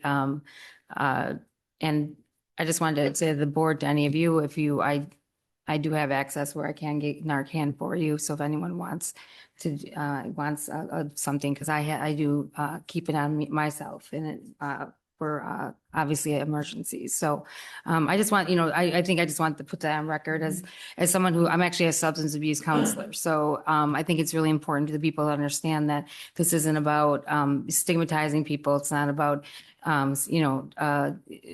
judging how somebody lives. This is about saving somebody's lives. This is about possibly a child getting into medication that they weren't supposed to. It's, grandma forgot that she took her dose already. And that's what it's really all about, So I just want people to continue to have a really an open mind, because this isn't about encouraging drug use. This is about, again, about saving lives. So. Yeah, the last thing I wanted to mention is, this isn't about, is it accidental? Is it intentional? But as far as our component in student services, I want you to understand, and same thing when we're going to be hearing from Marla, is this is the back end of like, how do we save a possible crisis situation? At the same time, we are working towards what are things that we can do on the front end to hopefully prevent less use. Mr. Verbos? I've been doing a little bit of research on this completely separately, coincidentally, because of my business, and I had an employee that asked me about it. Now, if I'm understanding correctly, however, like when you administer the Narcan, that's only a temporary fix. You're still in a situation where the person needs to get medical attention shortly thereafter. Correct. So I think it's important that if it's going to be available, that maybe on a broader scale, not to the extent of everybody gets training, but on a broader scale, there maybe needs to be more comprehensive understanding on the part of the students that, like, what the scope of what it does and how it's beneficial in what way. So that, they don't think that this is the kind of thing like they administer it and then everything's okay. Right. Because it is only a short-term fix, only like an hour or something 30 like to that. 90 minutes. Yeah. And then Okay. it'll wear off. Okay. Yeah. Thanks. All right. Other questions? Okay. So we're presenting, or we're having this presentation for Narcan, but it sounds like a lot of the comments here are positive as far as like doing this. What are there other concerns that we haven't addressed that maybe we haven't thought about yet, that as to why this would downsides or why there would be arguments against having this in our school space or anything like that? I think, we had after we did the training, we had some pieces come up from our staff. There were some questions as far as like, do I have to do this? We talked about that anybody who does it is covered by the Good Samaritan law. It's not something that we're saying for your job, this is mandatory. It's like you as a community member, we're in this space, in this community. And frankly, it's similar to other things that fall under my purview as far as like, we're not requiring, if somebody's not comfortable doing something, we're not required to do it, because you're probably not going to be the best person to be in that space if that's the case. So that's where we've determined, what we're looking for is our preference is that it's people who have actually had the training, and it's not a very long training. No. You can even have like the little card that says number 1, number 2. So you can do it just along those lines. If you want to get a little deeper so that you have a little better understanding of the why, there's that component of it. But I feel like we've pretty much ironed out with our district nurses, any of the, but what abouts that have come up around it. So I feel like we're in a solid place of like, we're ready to go to move forward. Mr. Lee, go ahead. I just want to say, I think it'd be like getting trainers trained, the athletic trainers and coaches. And then I think expanding with rec is a great idea, because they see a completely different group of individuals than we would, and from all ages. And in so, different spaces. Yeah, exactly. So, I think that's a very logical next step, but overall, like just generally large expansion within the district as far as access goes, and then communicating this to our community as from families' perspective and from student perspectives, and then lining up some sorts of ways that people can access this, maybe in some sort of not necessarily anonymous, but so it's more discreet, just in case, because maybe they don't want people to know that they went and got Narcan for whatever reason. So sure. I think that's an important thing to think about as we're going through this process. But I mean, I think in general, I think that's just a benefit for our community as a whole. Yeah. Any other questions about the Narcan? Yes. Do we have, as this training has been done, what is there recurrent training then? Is this something that then has to come back every year as you start going, people get recertified like they do CPR? Like, It's not a certification. Yeah. It's really. It's just a one-time training. The Yeah. biggest things that people get out of it is recognizing the signs of an overdose, so they know how to respond when they're seeing someone overdosing, and then how to administer that Narcan. I think those are the two biggest takeaways. And like Laura said, then we give a little bit more detail talking about opioids and tolerance and withdrawal, and kind of talk through the whole process so that just everyone has kind of the same knowledge base. But yeah, it's only a one-time training, and pretty much it's pretty simple to use.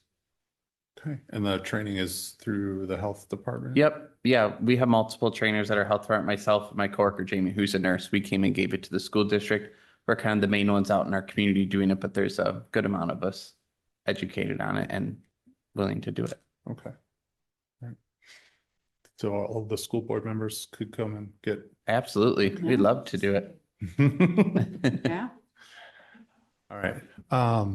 Yeah, I guess if there are no other questions for that, then we can All move right. on to our next section. But yes, thank Yeah. you so much. Thank you. Appreciate it. Mhm. All right. And then that will take us to our 11.1.2 wands, vape detectors, and dog sniffs. So kind of continuing the whole idea of saving lives and promoting safety at the same time. Marla Martin is going to come and talk about some preventive things that we are looking at doing and in the area of wands as well as vape detectors. And she's going to give us a recap on dog sniffs. And so with the wands, she's going to walk you through it.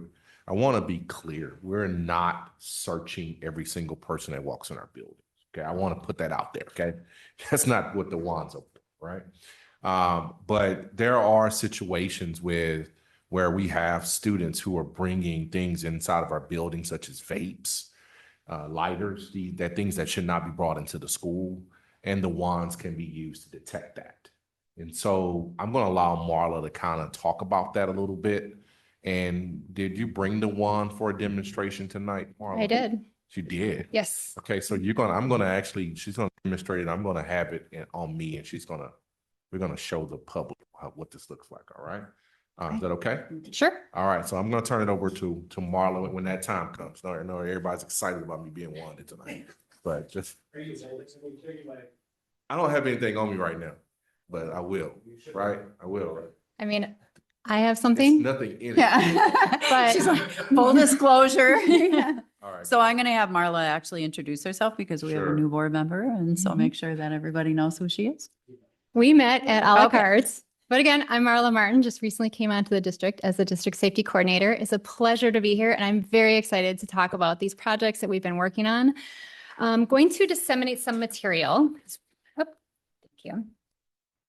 So as we looked at ways to further deter vaping within our buildings, we naturally gravitated towards researching vape detectors and what that may look like. Initially, my overall thought process is, okay, it's going to be a detector that goes in generally a bathroom area. It detects some smoke, and then it's going to kick off maybe a text. When I was doing that research, Halo quickly took the forefront, and these are the reasons why. So the ability to detect vape, and we'll go in a bit more what that means. Occupancy within a bathroom, aggression, key emergency words, gunshot detection, tampering, air quality monitoring, and health ratings. So the vape detection, we had the opportunity to pilot a bit of a program with 2 bathrooms at one of our schools. The unique piece about Halo is that it can distinguish between the chemical compound in marijuana versus what can be disseminated between a cigarette and then also a vape in itself. I know that there's been times when I've walked into the bathroom and I had smelled THC along with coconut. because there's masking involved. So when you're going to the bathroom and you're going to potentially smoke marijuana, maybe in a school building, you're going to try and mask that with some type of body spray or Axe spray and maybe a cologne in the boys' bathroom.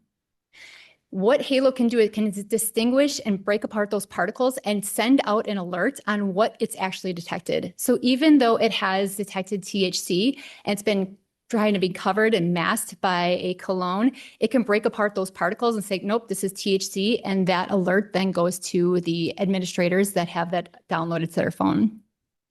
So with that in itself, if a student goes into the bathroom, maybe after gym class, and they just kind of load on the cologne and want to smell fresh for the rest of the day, you're not going to get a bunch of false alerts. It has to be incorporated with some type of heat element and oil element to be distinguished by the vape detector.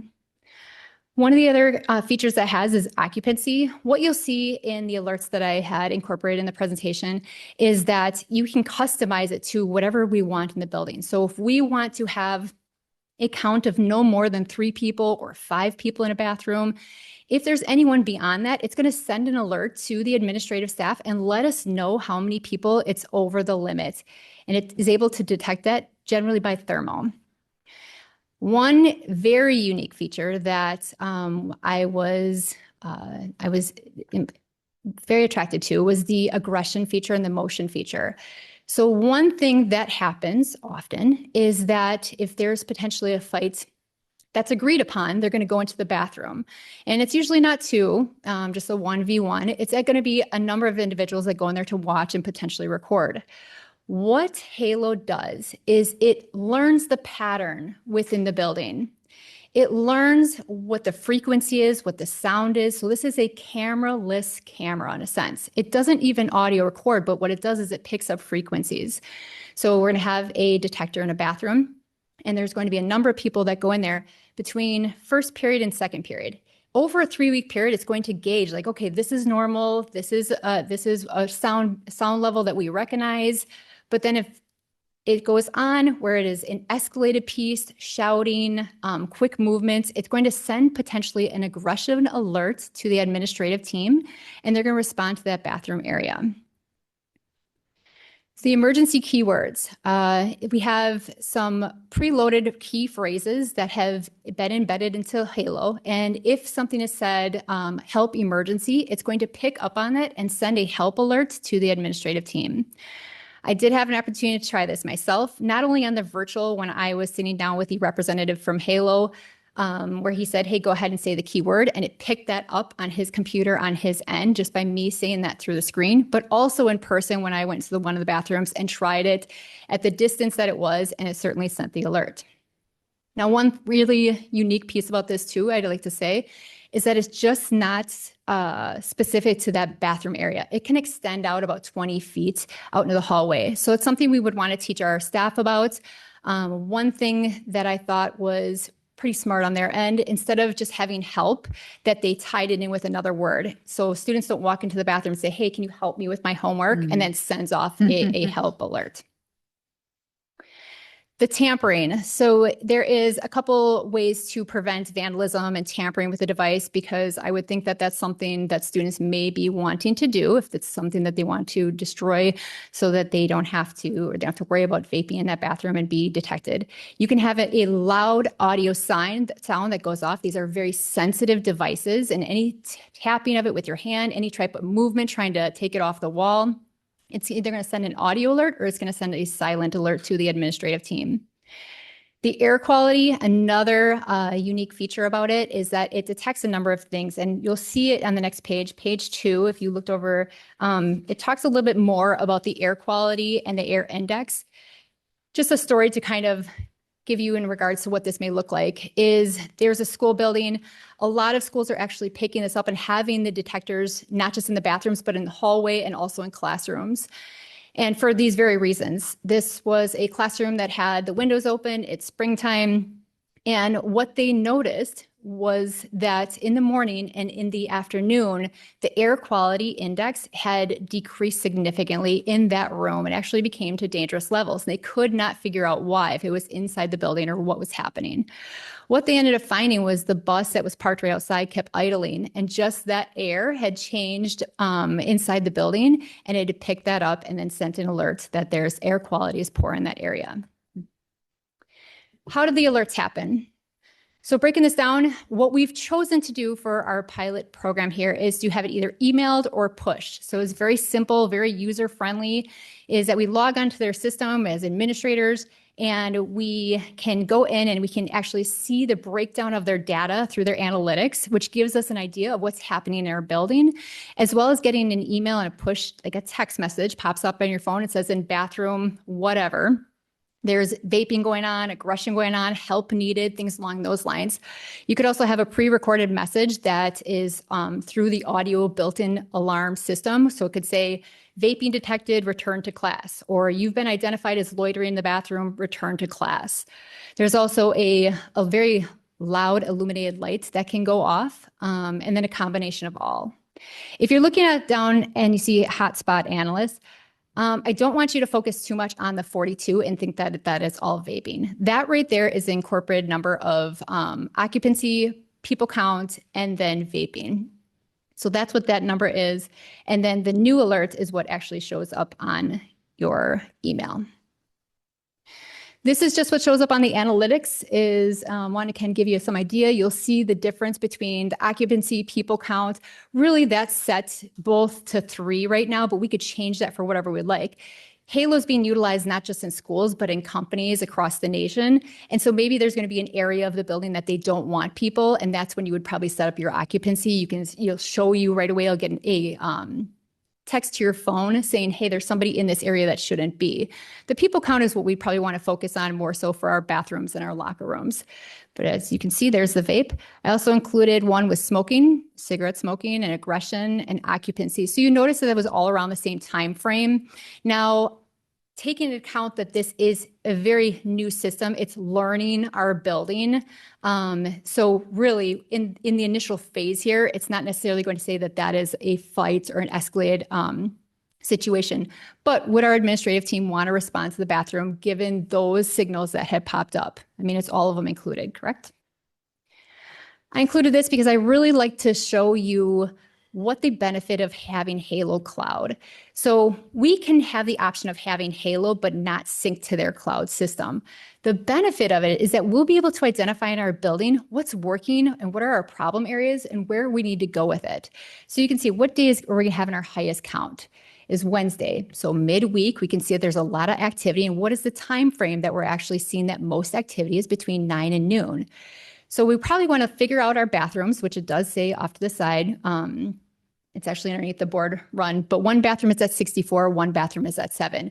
So maybe you want to saturate that area with more adults and kind of figure out ways to prevent that area from being a hot spot.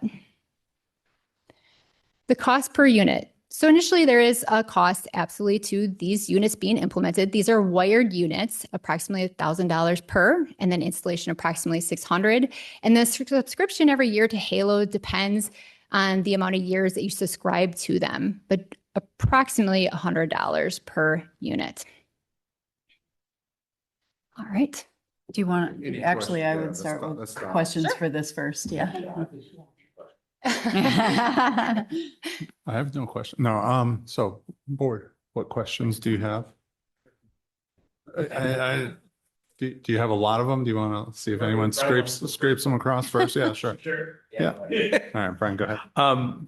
Easy question. How many units would we be thinking about acquiring? The bathrooms look at the secondary schools. The bathrooms and then some hallway areas that could really benefit from it would be 15, at Central 16, at West Milwaukee 11, and at Franklin Wright 9. That's not including the locker rooms. You think the square footage per each unit is generally 144 square feet with 9-foot ceilings. That's where you're going to get the most from the unit itself. Okay, thank you. Other questions? Joe, would you like to go? I find the technology fascinating, but when we start getting into the smart technology, it's starting to kind of freak me out a little bit. The company I work for, I work in healthcare, and we were just talking about some of the AI tools, and of course, when the corporation that I work for mentioned partnering with Palantir, I'm like, it's a little bit alarming. And then, of course, I just took a look at who owns Halo, and it's Motorola.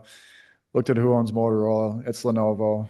And I asked, does Lenovo invest in AI technology? Yes, they do. And it's just, I don't know where I'm going with it, but it's just, there are concerns about the AI and where it's going and exactly how much we want to bring it into our schools with our kids.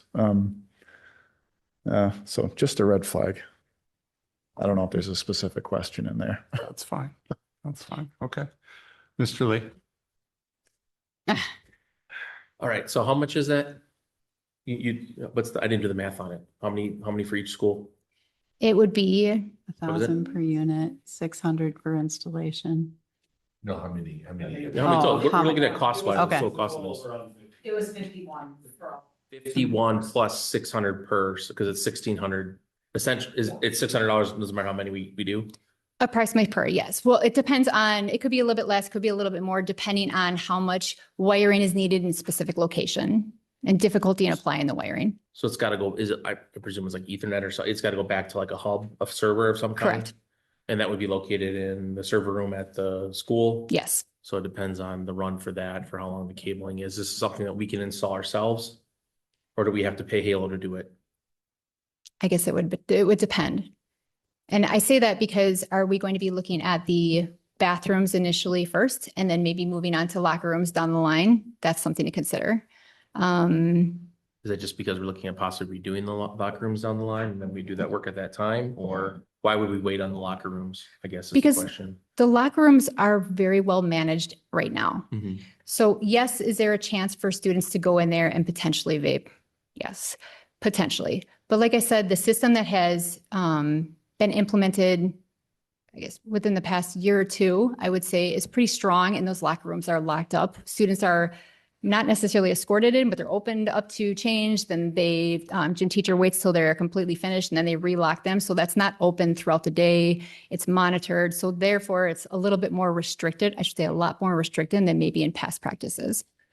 So the only thing I would mention is that if, so that's good. But then if we do this and it works and it's useful, students are going to try to find other places for which they can do it, like stairwells and things like that. So I just think we have to proactively think about that when we're doing this, that the bathrooms might fix the bathroom problem, but create a problem somewhere else where we don't have coverage and the sensors aren't there. And I don't know how hard or easy it would be to put one of those in a stairwell, for instance. If you have to wire it, you're going into brick walls and things, stone walls and things like that. So I just think that we need to be smart about that because I think that we're going to get the biggest discount with the initial purchase that we do based on the number that we get. And then the same thing with the installation. So if we're going to do it whole scale, that we really think about this so that we really eliminate the most probable places that someone might go outside of bathrooms as well. I do see that they have other, great, again, just for having just random in the hallway to help with aggression and things like that as well. And hopefully never gunshots, but also detecting that as well. It might be helpful to have on the outside of the building for that, that is monitoring parking lots and things of that nature as well, to be able to help with that aspect of it from a security standpoint. But I think knowing if we can install it ourselves, because is $600 them installing it? Is that what that cost is from? Halo installing it? No, that is us. That is us installing it. Okay, all right. And that's just based on materials and cost to do? Correct. All right. And then the other aspect of this that I think would need to be done is we would have to update our rights and responsibilities handbook to specifically include these devices, because that $1,000 is a lot for someone if they do end up being able to destroy the thing or beyond the point that we can use it anymore. Do they make like Guards. Guards that you Yes, could they put do. over them? Okay, Mhm. and how much are those? I'm waiting to hear back from the rep on the guards themselves. Okay, so I think that would be a common sense thing to include, just like when we didn't get iPad covers for the iPads that we spent a lot of money on. I think we should get guards for these to just deter people from just thinking they can just smash it with something, and especially if it is $1,000, I presume there's a lot of sensitive electronics inside that device that maybe doesn't take a lot to damage to the point where it's not working properly anymore. What's the warranty? The warranty, if I remember correctly, was 10 years, but there was also information on there about subscription. So I think that's kind of tied in. I'd have to look a little bit more. I can get back with you on that though. So the warranty, I think, is going to be important. And if we can negotiate out a longer warranty for getting a large amount of this, I think we should try to do that. And then the tech support piece. So if you're advocating that we pay for the cloud part of Halo because you think that would provide useful information, I don't disagree. I think that I would do it for maybe a shorter period of time to see how useful it ends up being, or if we can extrapolate from that data something moving forward, we wouldn't actually need to pay for the cloud. I think that might be a smarter way to go. But then having that tech support with it, where if we're having problems, does the cloud include tech support or just access to the cloud? In working directly with our tech team, they've worked directly with Halo. All of us have been working on this project together, and it is very user-friendly, very well to work through. There hasn't been any issues. It was a meeting that we did virtual, and within that, we were able to manage all of our settings. I believe the first year is free for that, and I like what you're saying. Let's see what we can get from that, and then decide from that point forward. Okay. I guess I'm thinking more along, I can't get the thing to connect, or it doesn't send out the thing it's supposed to do. As long as there's somewhere that we can go back to Halo and say, yeah, I'm sure the software may be intuitive for our tech, IT individuals to be able to figure out. But, if something's not, how do you determine this is not functioning as it should, or it's an issue between this item and where the server is and it's not communicating properly? I think Halo's really only going to be people to be able to do that. So that might be part of the warranty process, but it'd be nice if you had a tech number you can call and say, hey, this is happening. Can you give me some troubleshooting steps to try to figure out what the actual problem is? Or this one's alarming constantly, even though there's nothing going on. So that's sort of stuff that I'm trying to think about with a relatively new piece of technology they're looking at adding to the district for this. And I don't know. So that's already been the kind of the approach though. And Bruce has been working with Marla. I know when I went out on last week, right? We met and I walked and observed the Halos. There was some malfunctioning where the bathrooms weren't coded right. Okay. So that's just an example where one restroom is showing all of these beeps because they're trying to get it in. He's like, no, I don't see anything coming from that one. But they were coded wrong. So it was the other restroom that had so it's been pretty easy for Bruce to tap into that system and to try to learn everything. That really hasn't been an issue, but I agree with you. It's just, we don't want to pile another thing on our tech team. We're already kind of overwhelmed with doing other things. And I don't know if it was mentioned in the beginning that we kind of started looking this direction. I believe it was you and Aaron, We visited Waukesha West right about a month and a half ago or so, and started looking at how they use the vape detector.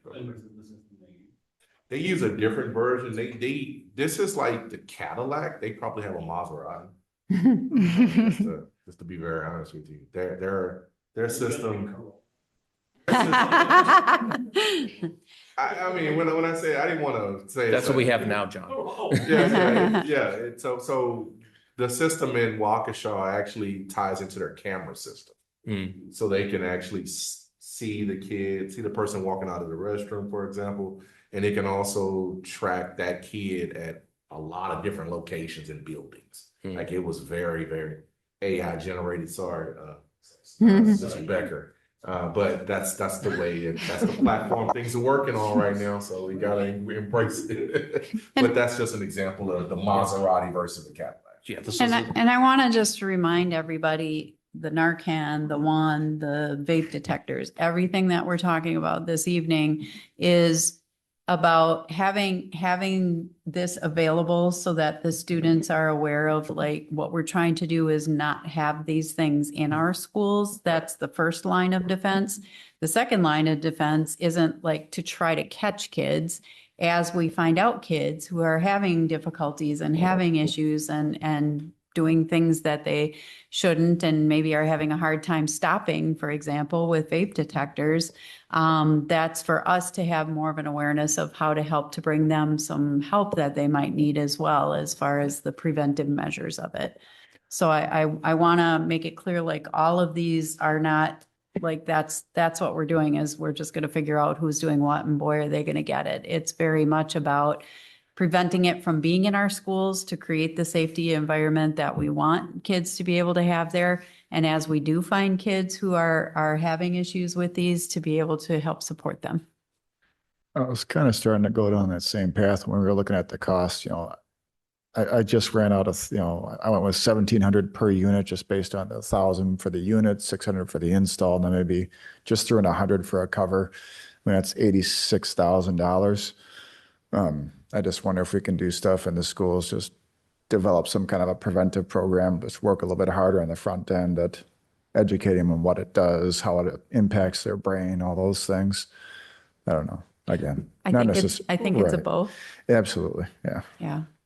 And I think I'm sorry, I wasn't done yet, so I just want to make sure I'm not yielding the floor yet. So I think we do that. I think the problem is that it doesn't work for everybody. And so I think having the ability to know when it happens. Sorry. Okay. Did I do something? It was very pointed. I think that this is an opportunity to then be able to, because then you see those people and you're able to go in and I think also if they know it, then but again, that's why I want to make sure that we're not just we're just moving the problem from the bathrooms to the stairwell or some other place that isn't occupied so that we're able to do it. Because this doesn't seem like something we'd be able to quickly install a new one. It seems like the process would be involved from the aspect of running the cables and things like that. What is the lifespan of these units? We're going with the wired opposed to the wireless. So the span should be pretty lengthy. They just recently came out with the Halo C3 PC. So that includes the people count. So I guess as we go on, there's going to be more kind of like the Apple phone. There's another feature added.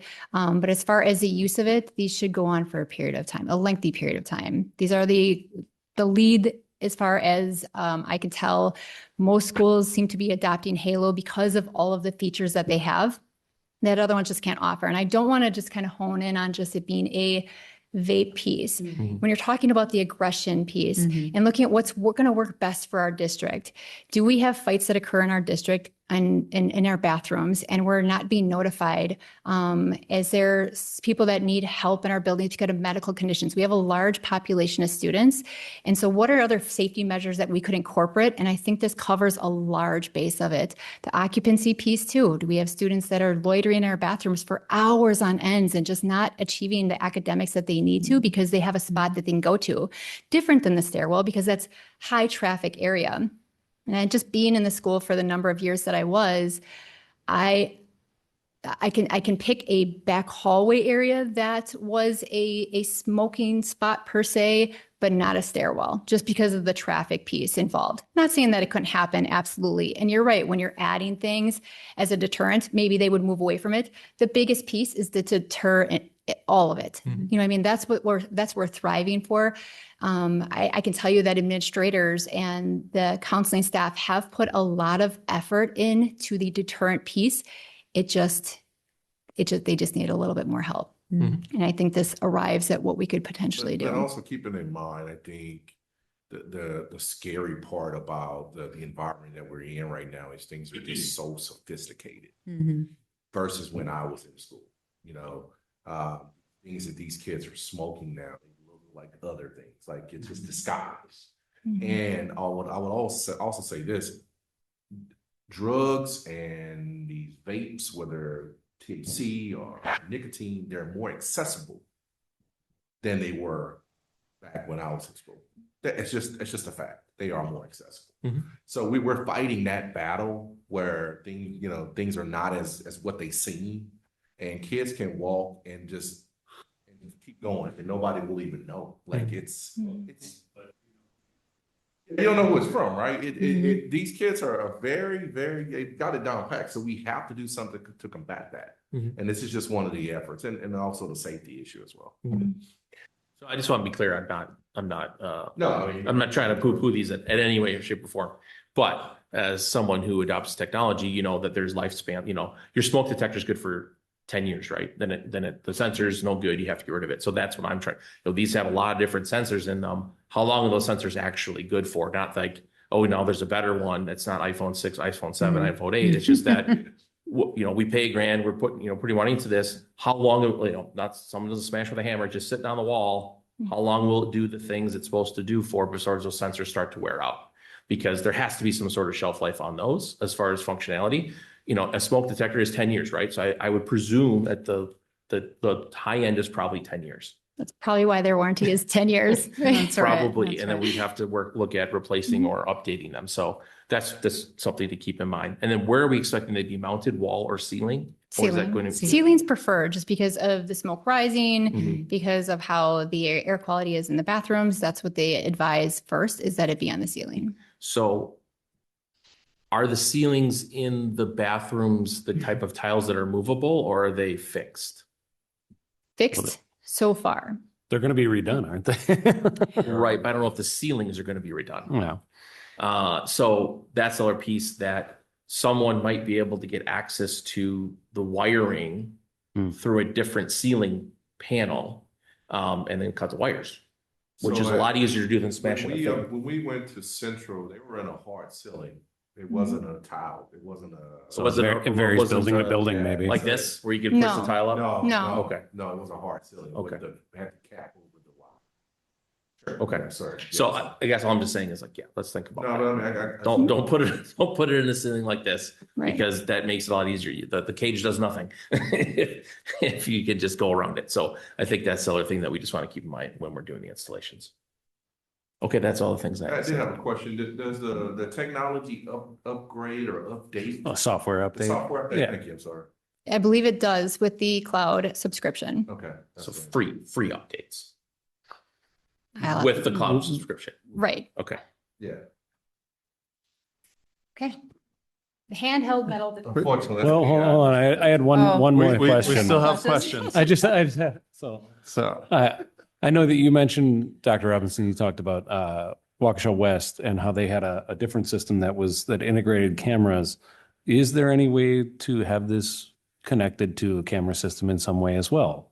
Yes, that is. So like not like comprehensive, enemy of the state camera systems. I'm talking like in key locations where you're seeing high traffic or high volumes of alerts from, a certain bathroom. Or Yes. A something like lot that. of our bathrooms are covered right now by camera, but we would outside the bathroom. outside of the bathroom.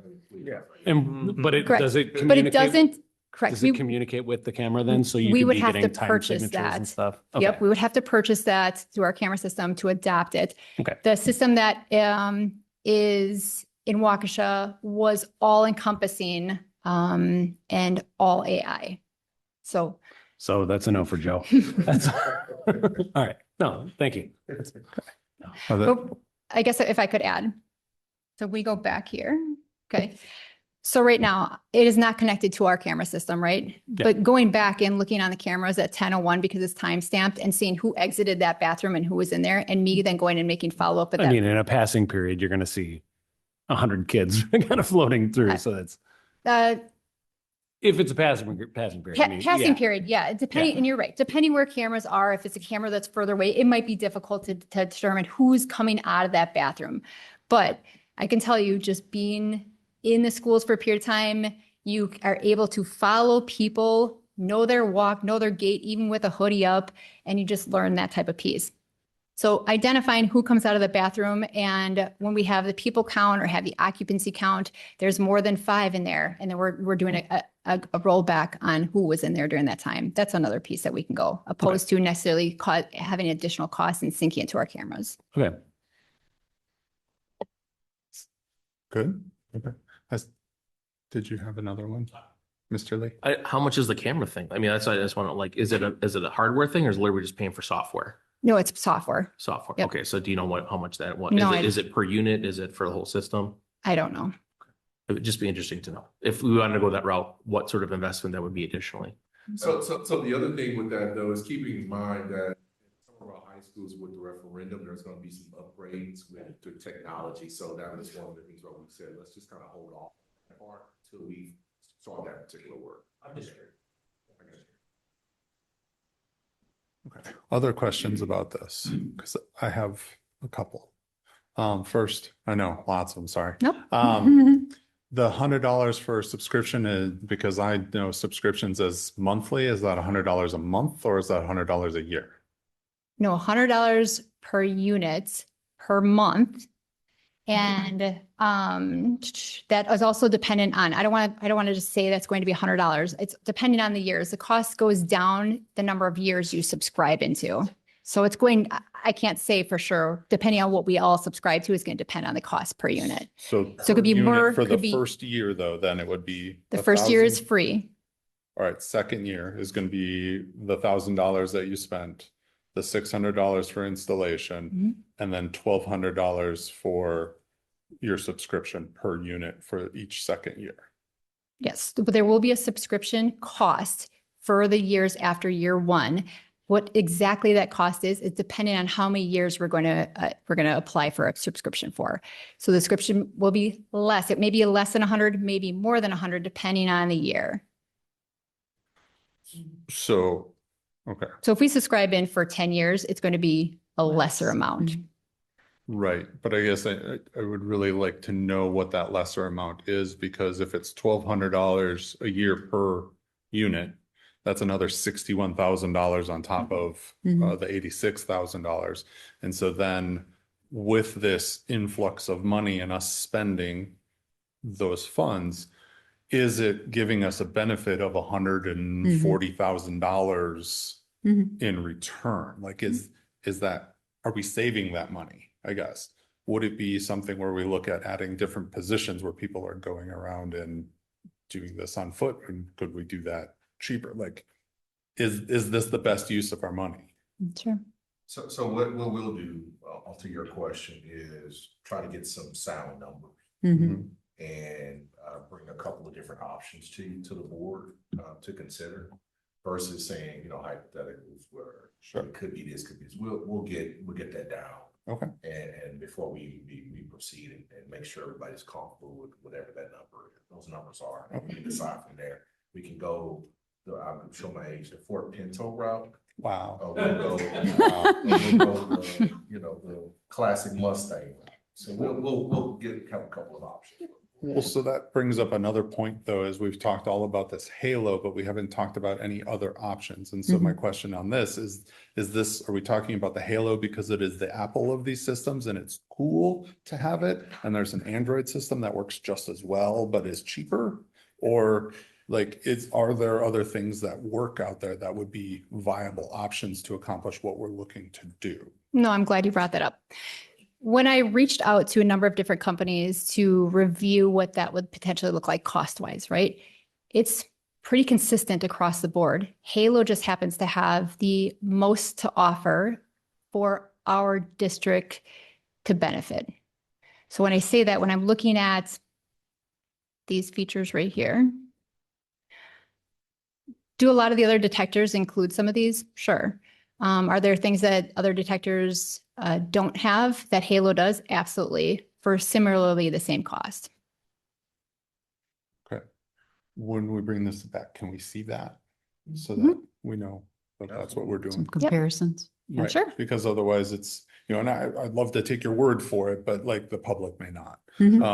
So the other piece with this, putting them in, the last piece is the piece that you mentioned. If we are putting these into the handbook and all of that, because they are expensive and whatnot, I would really like to see that the focus is, and it's somewhere written, that the focus is to get that guidance to identify and then offer aid, rather than like, all right, you're suspended now because you were smoking in the bathroom. Sure. So I'd really like to see that focus as we go forward with this. So this is not, even then the students are understanding we're not doing this just to punish you. It is a way for us to facilitate getting help to the people that need it, finding those that could be redirected, those kinds of pieces. Yeah. Um, Yeah, we're hand in hand, walking this path. This Right. is here's where we are. And in that piece, we've barely started, but we've started on that journey this year when we started with the in-depth program for students who have been identified, having that education piece. We're going to be expanding on that, eventually working into like a cessation type of program. So we're definitely looking at that preventive end, but it's in the meantime. Right, but even for the aggressive Mhm. Yeah, yeah. pieces like anger management, Sure. discussions on that part. Yep. And then the last part that I would say here too is, while I like that we're focusing on the students because that's what we should be doing, what about teachers that are vaping in their classrooms? If, from my understanding, if that becomes That's a an, violation of policy. yeah, if that becomes an So are awareness, students vaping in the bathrooms as a violation of policy? Yeah. But I would suspect that it's occurring, and our focus right now is all students. Are we looking at the greater vision of it? Because I would venture to guess that we do have teachers that have been vaping, but I'd also say their classrooms, if they are vacant and students know that the bathrooms get them caught and they know that there is a vacant room, Mhm. they can go into the classroom and do it in there too. Yeah. So kind of something to think about as far as the redirection of where things go Mhm. and what happens. Kids get smart. And, oftentimes if Yeah. we're not looking at everybody on the global perspective, we may be missing people that are, Yeah. breaking policy as it was. staff So- wise, if there's a situation that would fall under HR, that we would be handling and managing that. I'm sure that it would, but like the detection of them doing it would be, Oh, right. correct. Well, or perhaps even the words of aggression, if a fight starts in a classroom, that can direct people that way. Mhm. All right. So double more. I'm just, and I had one more, but I lost it now because I giggled at that a little bit. No, I'll come back to it. So I think, do you have one more for this? Okay. Just one thing. What's the timeline on this? As far as getting the high schools or in secondary schools, all, To order it, install it, what's the timeline? I would hope to be by next year. That would Next school be, year? that's what I would hope to be, Okay. yeah. It didn't take very long to get these. Yeah, so we will have these to two come put in. back to you Mhm. probably in July, no later than July to get these things. Have them installed by Start. September. Mhm. Okay. All right. If there's no other questions on this, they have jumped up twice to scan Dr. Robinson for metal. All right, so. Let's ready? get it. Yeah, let's do So it. what do you want to do? Talk how we got to this point? I mean, I have it on me. If you Okay. would like to. Oh, okay. You want to switch up? How did we lose the?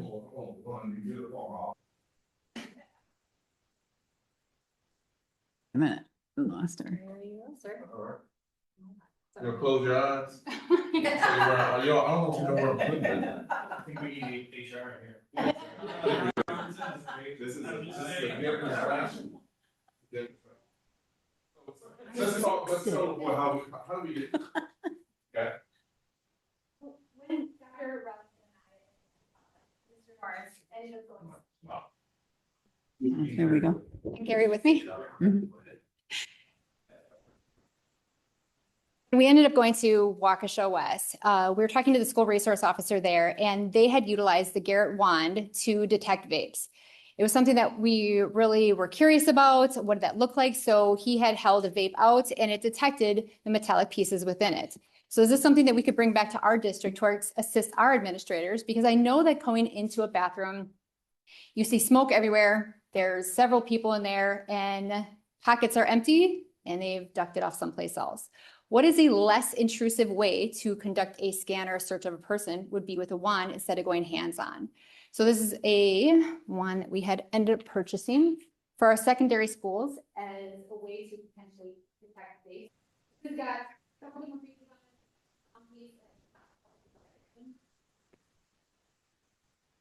it.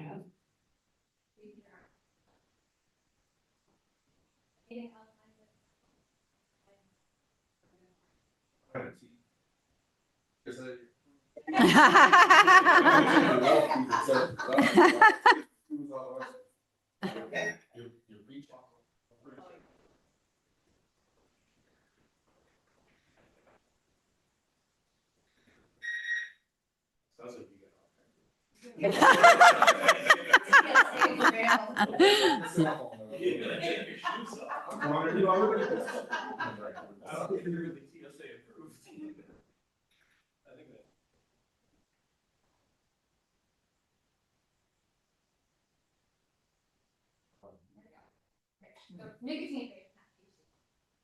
But it could detect lighter things along those lines. It's also got the vibration piece. Got a nice kick to it. So it's a movement piece right there, which is very nice. It's a tool for our administrators. Like I said, when they end up going to the bathroom and it's a quick tuck, tuck, tuck everywhere, and then it's gone nowhere in the pockets. And these students may have a vape that contains something in it that is more than THC, something that could really harm them or harm other people. And this is then floating amongst our buildings. So just not finding it in their pockets right here, and them going back, having another tool to assist our administrators, and then also our SROs within the building, and in a less intrusive way, I think is a great approach to go. So questions about the Mr. Keller, go ahead. What? Go ahead. So are these primarily being used? So for instance, in this situation with the halos, where we know somebody was in the bathroom and we're unsure of who that was in that room. So those types of situations where we're trying to narrow it down. Potentially, yeah, for utilizing the wands, kind of same as with a search, you've got to have that reasonable suspicion. So the guidelines within the wands, whether you can use it for all screening of students, maybe coming in the morning and there's going to be a day where you do all screening, that is acceptable.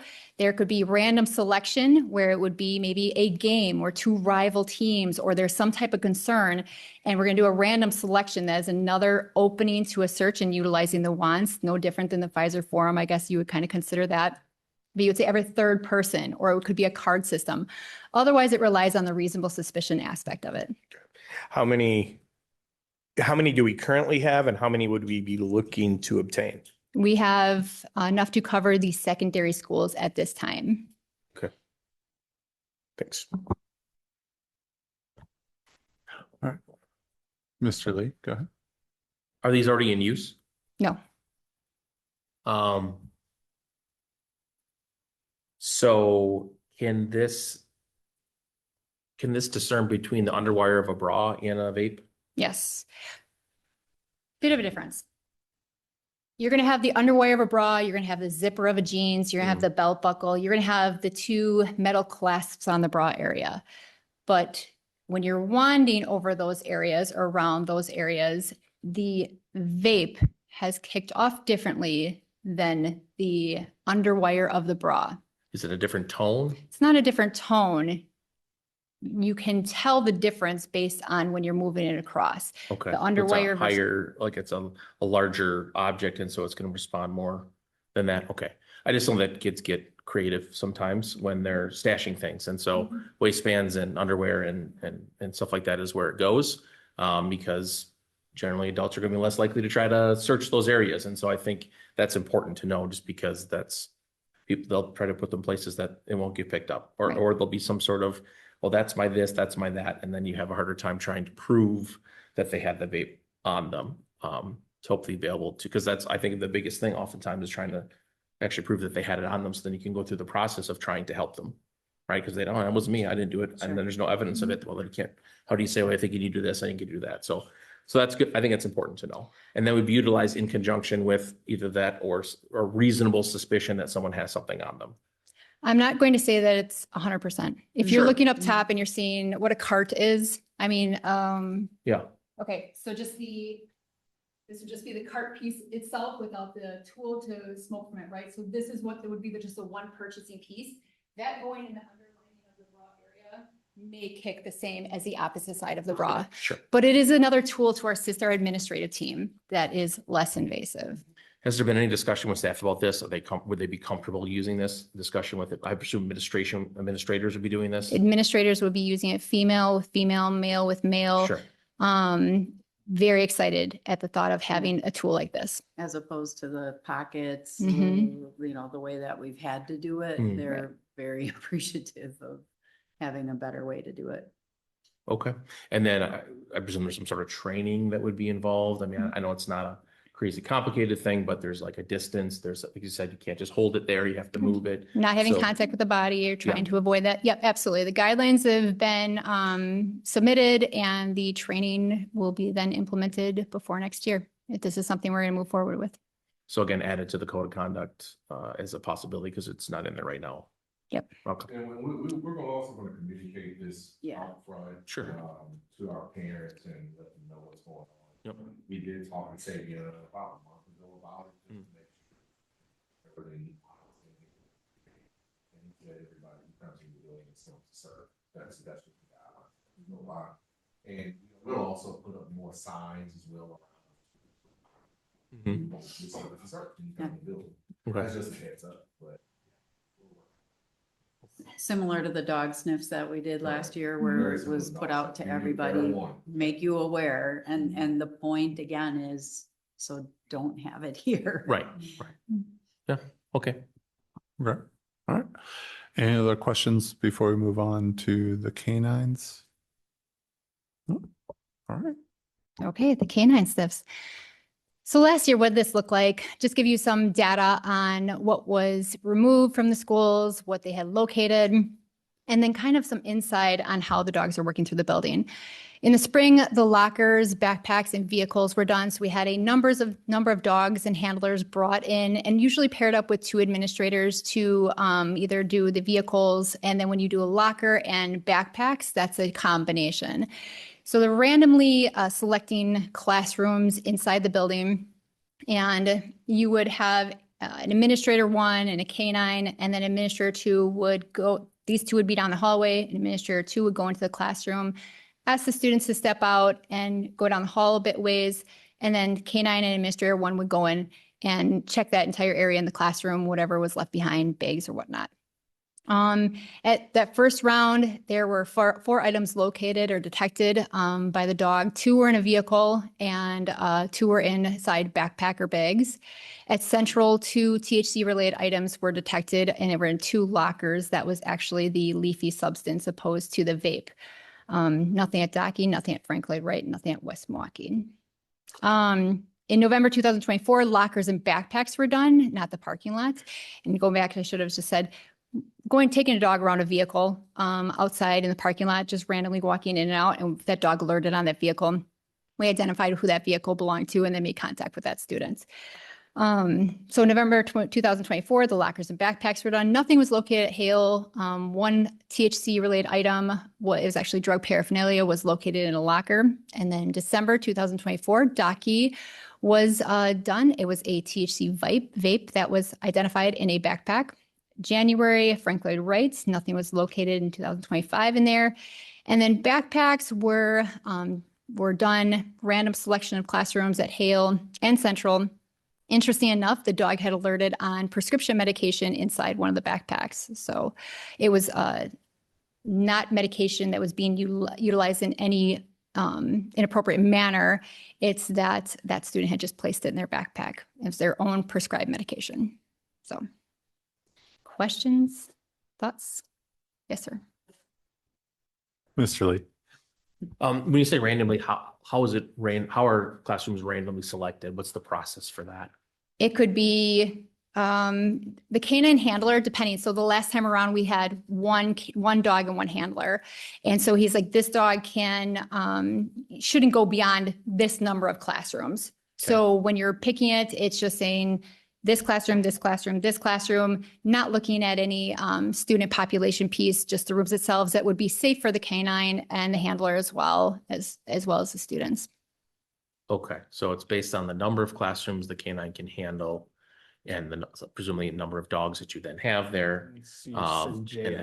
But when you say that classroom, how is that done? It's an administrator that's doing that? Yes. And is that like at Hale, is that Matt, or is it any administrator? It was the Hale team had worked through theirs, and then I believe Central had 2 of their administrators, and Central had done it one line, and then Hale had done it sporadically throughout the building. Okay.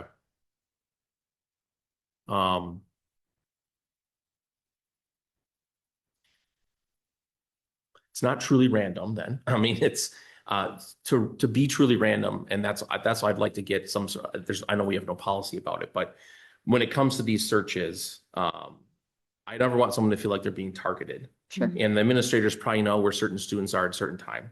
And not that they would target anybody on purpose, I'm not saying that, but by removing that, by having a truly random process, I think just lends credence to that. Yes, this is truly random. It's not like, oh, eeny, meeny, miny, mo. It's like, oh, last time we did even classrooms, now we're doing odd, or whatever it happens to be based on the number of classrooms that are possible with the personnel that we have there to do the work.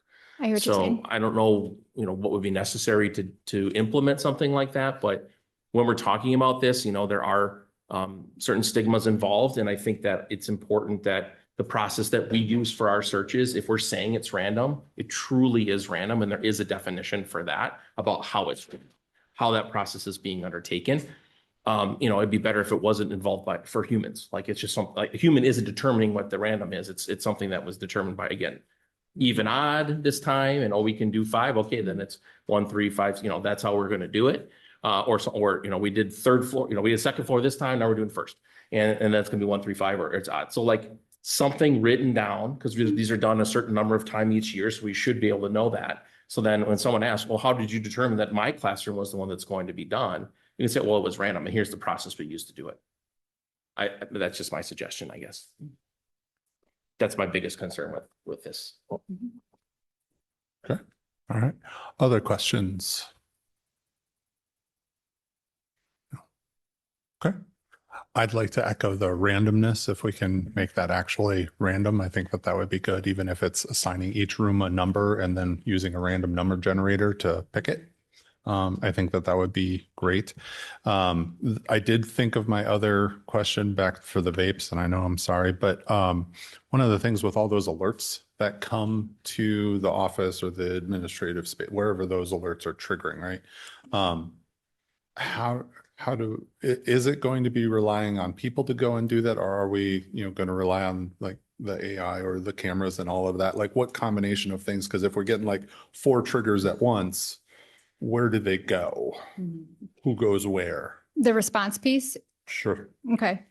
When it initially started, you're right, there was a flood of alerts that were coming in, and then we tailored it and customized it so that it wasn't every minute, it was every 5 minutes. You can see that. So that's, if you're getting an alert, it's just not overwhelmed with, I'm an administrator and I'm working on something and now I get 10 alerts, but it's one person, right? So the response is going to be heavy with administrative response initially. It's going to need to be.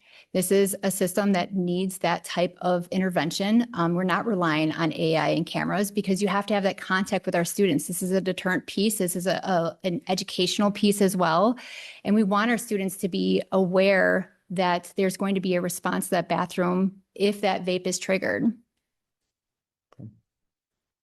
And that's the concern I have then is the administrator's ability to do their other roles that they need to do while the implementation of this system, if it goes forward, is done, so that they can take care of other business and not just feel like they're running to the bathrooms or the hallway or wherever to deal with and put out fires all day. So just kind of a thought as far as how that's implemented and them being able to do the real work that we would like them doing. I can appreciate that. And I guess I could use a comparable piece of cell phones. Initially, when we had implemented cell phone policy, it was administrators constantly making that contact with students about their cell phones. And now that's not an issue. The rules are established, the boundaries are established. And so I hope to get there, and we should be able to see that with the analytics, the deterrent piece in itself, and that's what we want to get to. Okay. Yeah, and that's all I'm saying. I know this wouldn't be long-term, but for that initial piece so that they can keep a hold on that, because I don't want them necessarily burning out because of that. Agreed. So, okay. Mr. Lee, other questions? Let's just maybe piggybacking off that, maybe the learning time, maybe we're not responding to those unless it's like aggression or something to that nature, because you are going to get a whole bunch. And I think every 5 minutes is too long. a passing period is for, right? So I think you would want a response every minute so that if you're catching something, if it's happening in that short period of time, not within 5, 10, 15-minute period of time. No, I'm sorry. It as soon as the vape detects the smoke, it's going to kick off an alert. But if it's going to be that same party in that same area, you're not going to get every puff from that one person. It'll say like, okay, vape detected. Then there's another area of vape detected in that bathroom. So you're not getting constant alerts for one person. Do that kind of answer? So it's detecting it constantly, but it'll send an alert once every 5 minutes is what you're saying?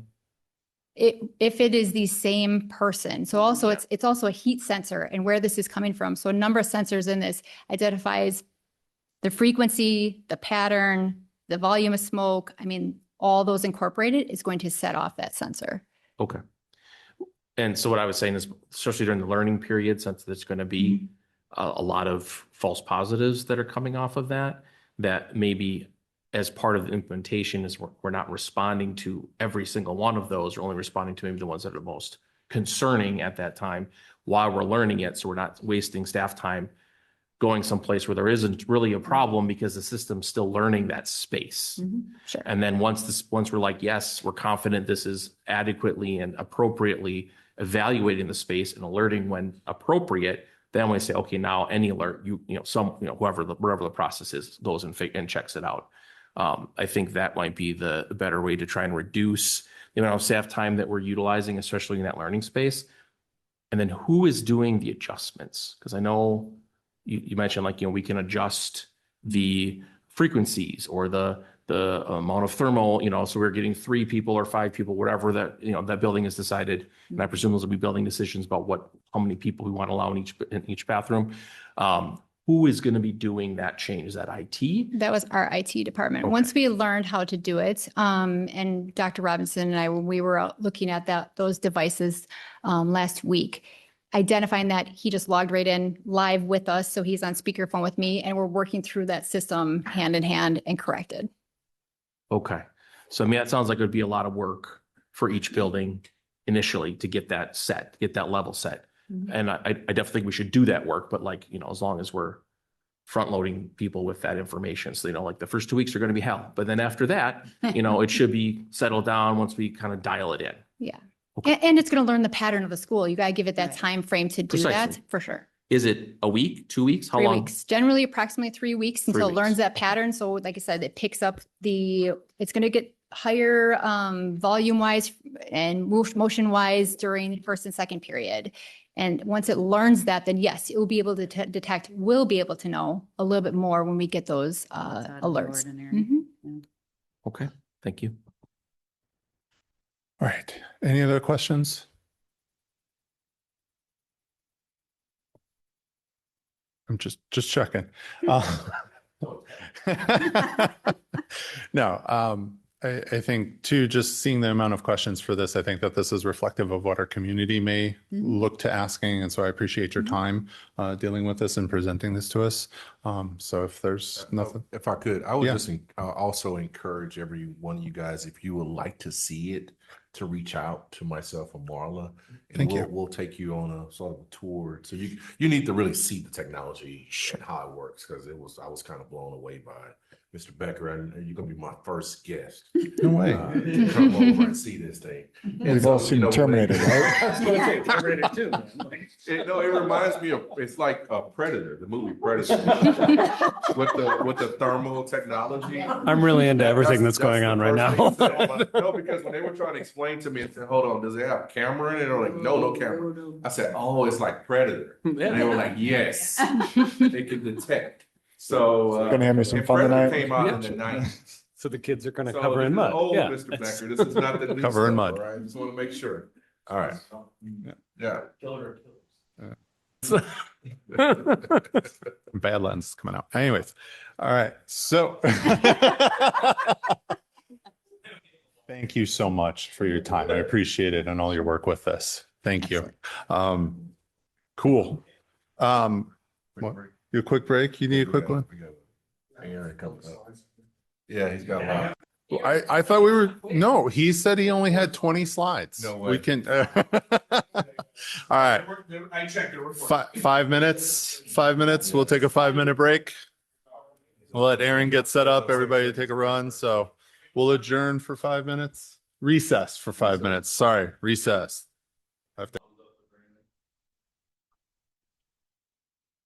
All right. Welcome back. And for our final workshop, we have Mr. Norris and proposed 2025-2026 budget and preliminary tax levy numbers 2.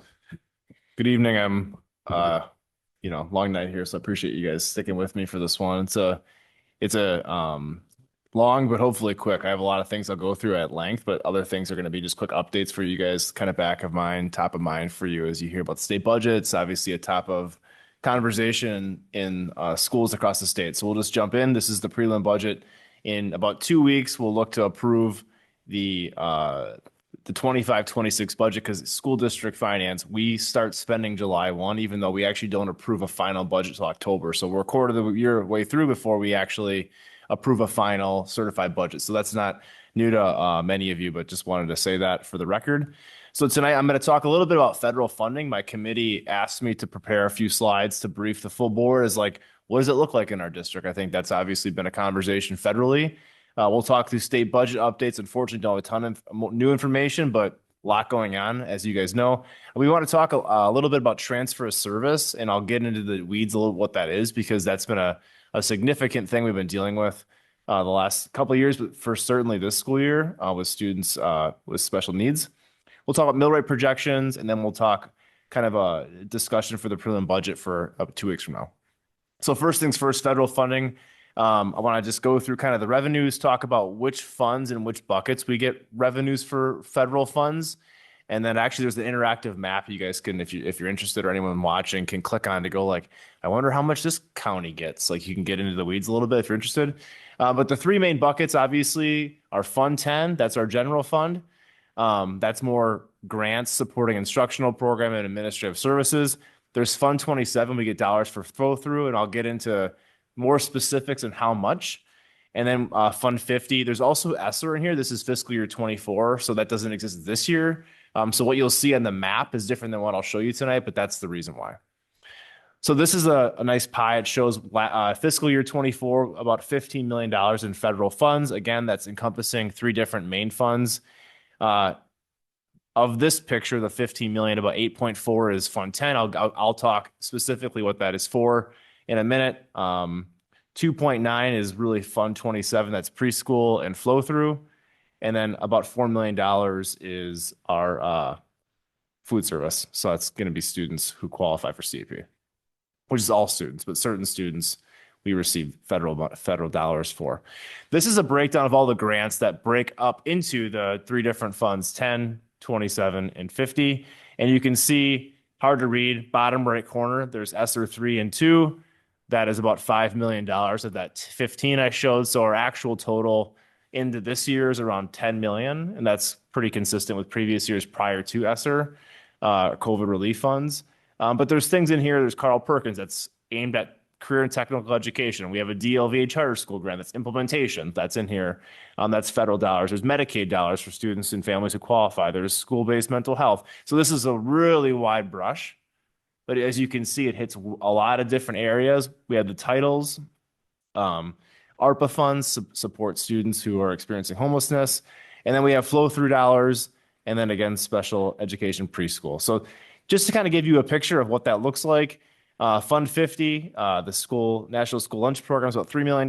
Breakfast program is below over $700,000, and then summer school food service program is $130,000. So again, our school district is significantly supported by federal dollars. We're not alone. We're not like an isolated district. No, it's across the state of Wisconsin, really across the country.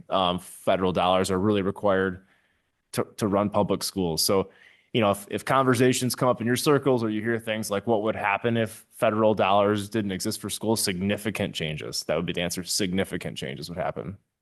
Massive staffing and massive, I couldn't even capture what would happen. It would just be significant. So this is an interesting map you can click on if you're interested to see this.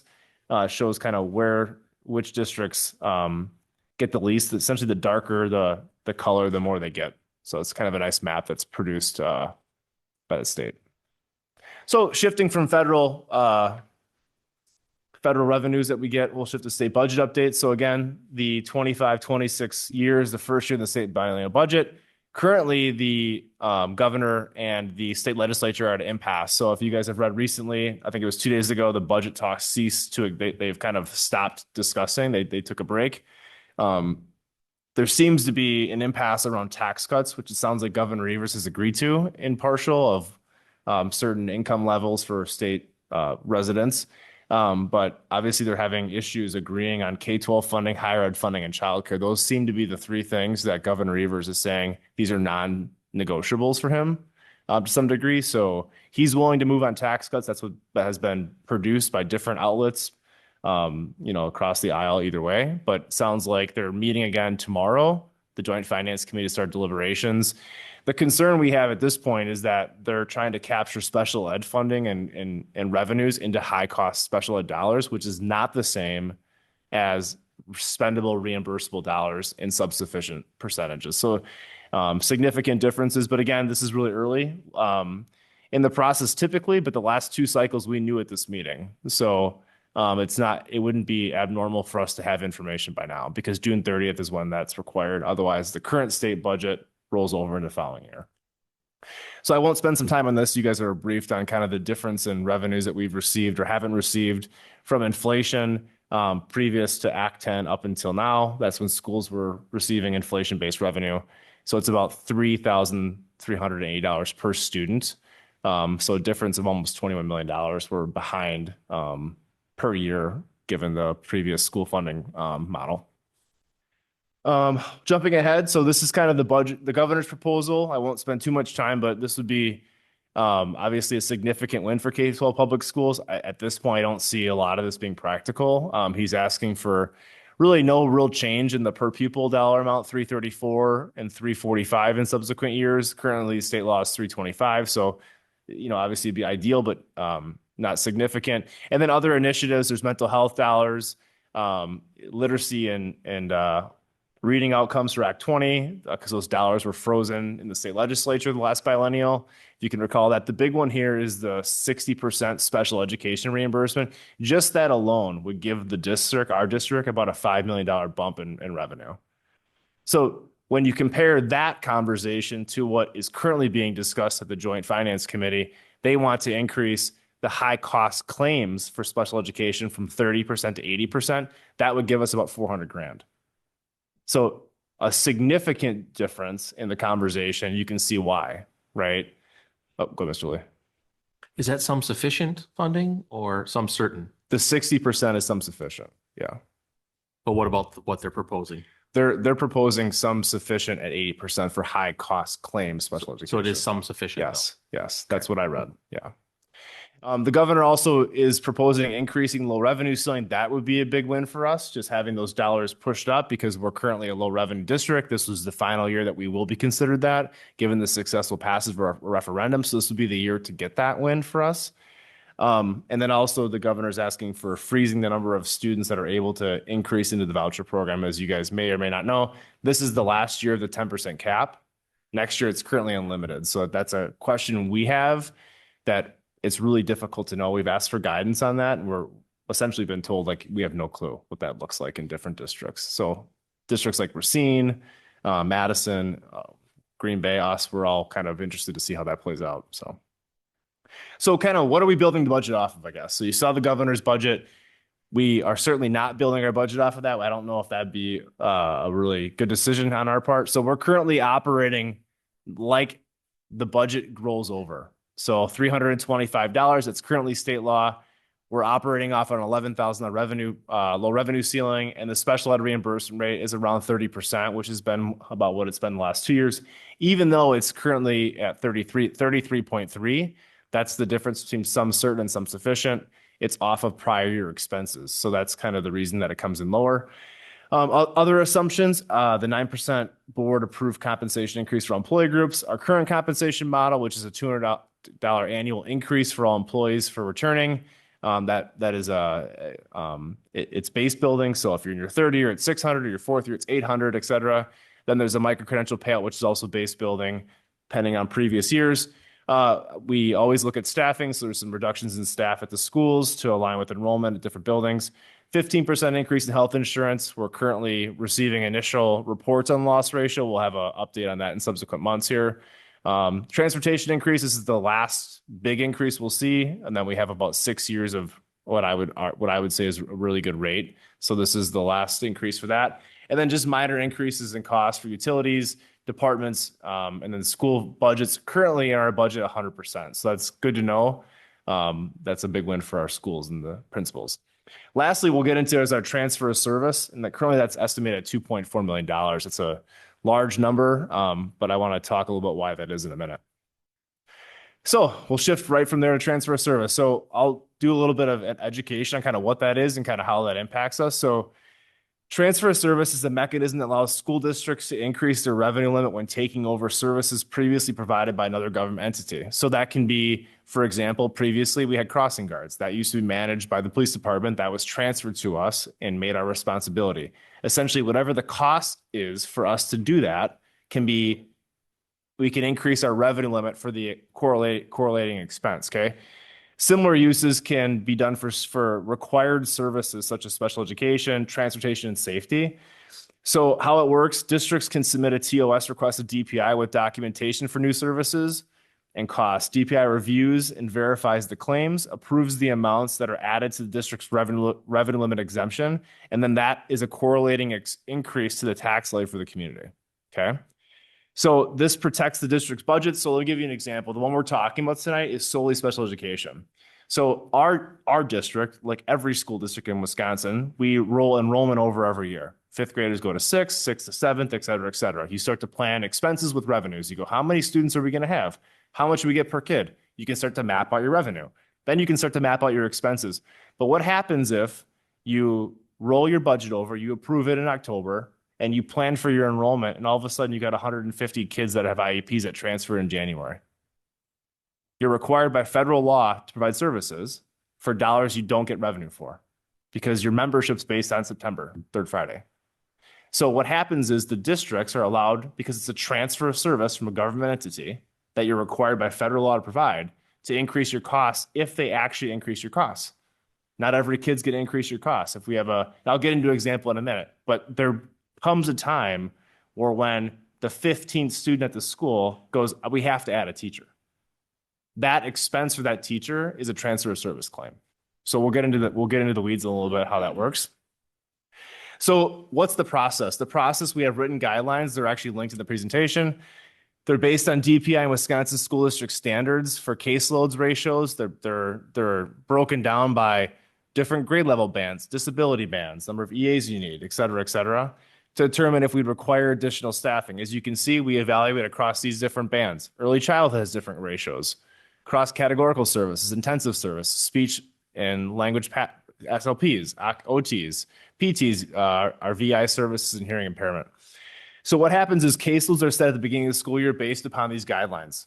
Throughout the year, students transfer from our district in and out. So when we look point of time, hey, we have 10 kids that were added, but 9 that left. Well, what schools are these 10 kids placed at? Where did 9 kids leave? If all 10 are at Hale and all 9 kids at Central left, we might have to move staff. We're working through this process, right? Because it's not just as simple. You added 10, well, who left, right? And you kind of have to look at the whole picture. So I want to show you, this is kind of what it looks like for staffing. So this is kind of the number of staff we have. And in green, you can see what we're actually we've had to add or have tried to add or will add for next year. So not all these positions have been hired yet because some of these have just been triggered last month, right? So you can see we have 141.7 total staff, inclusive of that list that I just showed you from early childhood all the way to hearing impairment. These are the number of staff, 26 that actually were triggered TOS claims that will be for next September, okay? That's about $2.4 million. So your probably next question is, how many students transferred in? The answer to that is 242 with IEPs from other districts this year.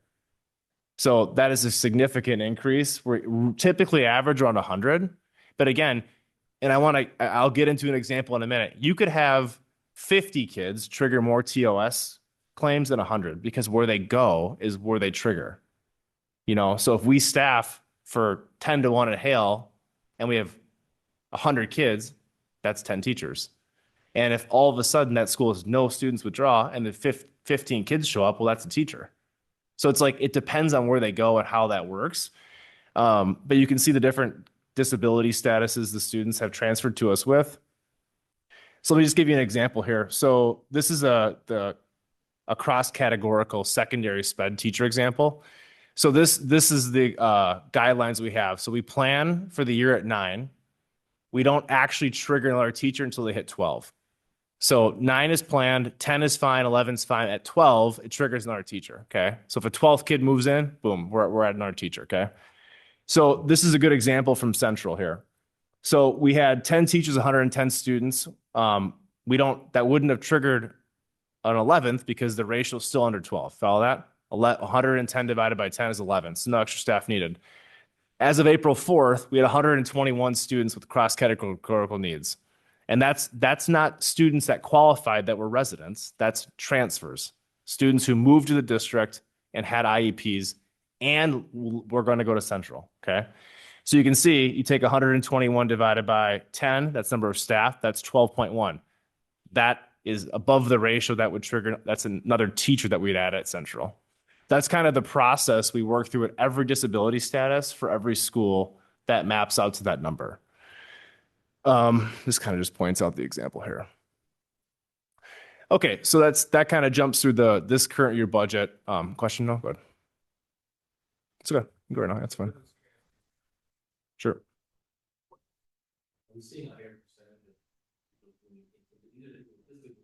Yeah. Yep. Yep. No, they have to come with it. They come with an IEP. And part of the process, when we submit a Part B or C claim, that is a student who came from our district. Okay, a Part A is like an EC3 kid. They weren't coming from anywhere. Okay, the other district has to certify that student does have an IEP, and what we're claiming for meets the needs of. So if the kid has a one-on-one, good example, Oconomowoc will go, yep, that kid has an IEP, and they need a one-on-one claim. That way, DPI goes. The resident and the former resident are both saying yes. That's all. That's the process they have. What percent of total? Oh, I'd have to pull that. Yeah. So total transfers from after school begins to the end of the year. Okay. Yeah. And are we seeing a change over time in that?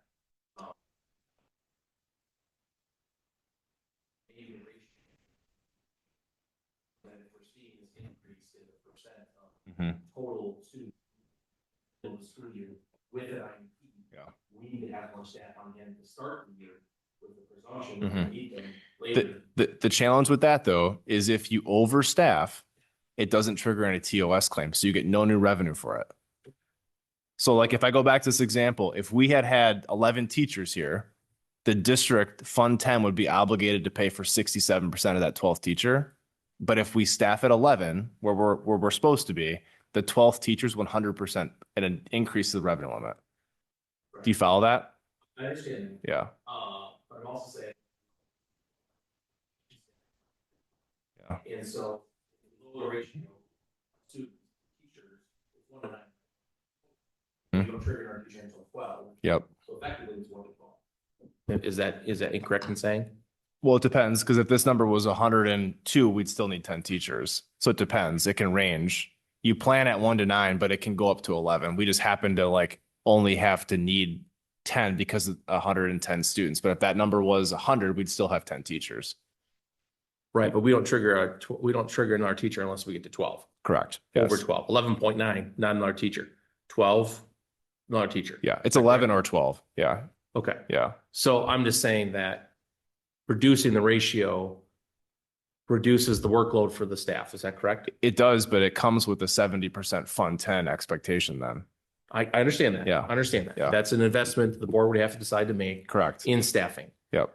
But if we're seeing a higher percent of students moving into our district with IEPs and that is being sustained, sure, I think that I think we should look at that and say that maybe we need to take action on that so that we're not constantly kind of transfer service, yeah, we get the money back because but hopefully we hired a teacher and hopefully we didn't lose one or an EA or someone else in between because they were overworked because they had too many kids because we didn't have someone there. So I guess that's the piece I'm trying to get at. I agree with your thought process, but that's a runaway train. It's a fiscal cliff. So if you add 5 teachers and you get no new revenue for it, and next year it's 6 new teachers, it's just going to keep going. But so you should get new revenue the next year, No, right? you Then don't. you claim them? No, As- unless you had to add someone due to the transfer, which you're saying start the year with 12. If you're planning on it, start with 12. That's not a TOS trigger. Right. You have to go, the kid moved in, now we have to post and hire. It's after the kid moves, not before the kid moves. Do you follow what I'm saying? I understand that, but I guess why do we get more money only when they come mid-year? Because you have to say, because we didn't have a teacher for this student, it now is eligible for a transfer of service. If you already had 11 teachers, we'd have to get to 132 students or whatever the math is for you to go, now the 132nd student triggers the 13th teacher. That 13th teacher is TOS. The 12th one's not, because they said you budgeted for it. There's no need here. Do you follow what I'm saying? It's reactionary From the state. Yeah. I agree. It's backwards. I agree with what you're saying. It's so backwards. It is, but So for me, it just seems like it sets us up for failure in trying to retain staff, especially in special education. Yeah, it's backwards because districts that are planning going, we're going to get this, they go, well, if you do it ahead of time, you don't get, we'll get the 33% the following year, but you're going to be on the hook for the 67%. Right. That's the challenge, So we've even talked about trying to, I don't know. It's just difficult. I don't have a good answer at this point. So In transfer of services one time or forever? Forever. And you get it the following year. So the first year you eat the cost. So if we hired a person in January, we didn't get revenue this year, you get it the following levy. Right. You make the claim in September. There's a process with the districts, DPI certified, adds it to your revenue limit, then it dumps into your per pupil the following year. I see. Yeah. Yeah. It's as Dr. Robinson said, reactionary. Yeah. So, okay. So at this point, we're at balanced budget, assuming, no question or no? Assuming that there's nothing changed to the state. We do have a few positions that I met with our special education team. We're currently rolling over, doing their projected enrollment. So there's a couple positions we may have to add. So if that is needed to be added, that they're not TOS claims, I think at this point I heard 3 or 4. So that may be a deficit at this point, but nominal with 4 positions. So we're working through that process. We had our first meeting today. So we're hoping to iron that out in a couple of weeks here. But at this point, where we're currently staffed at, we're balanced with the current budget as is, as it stands.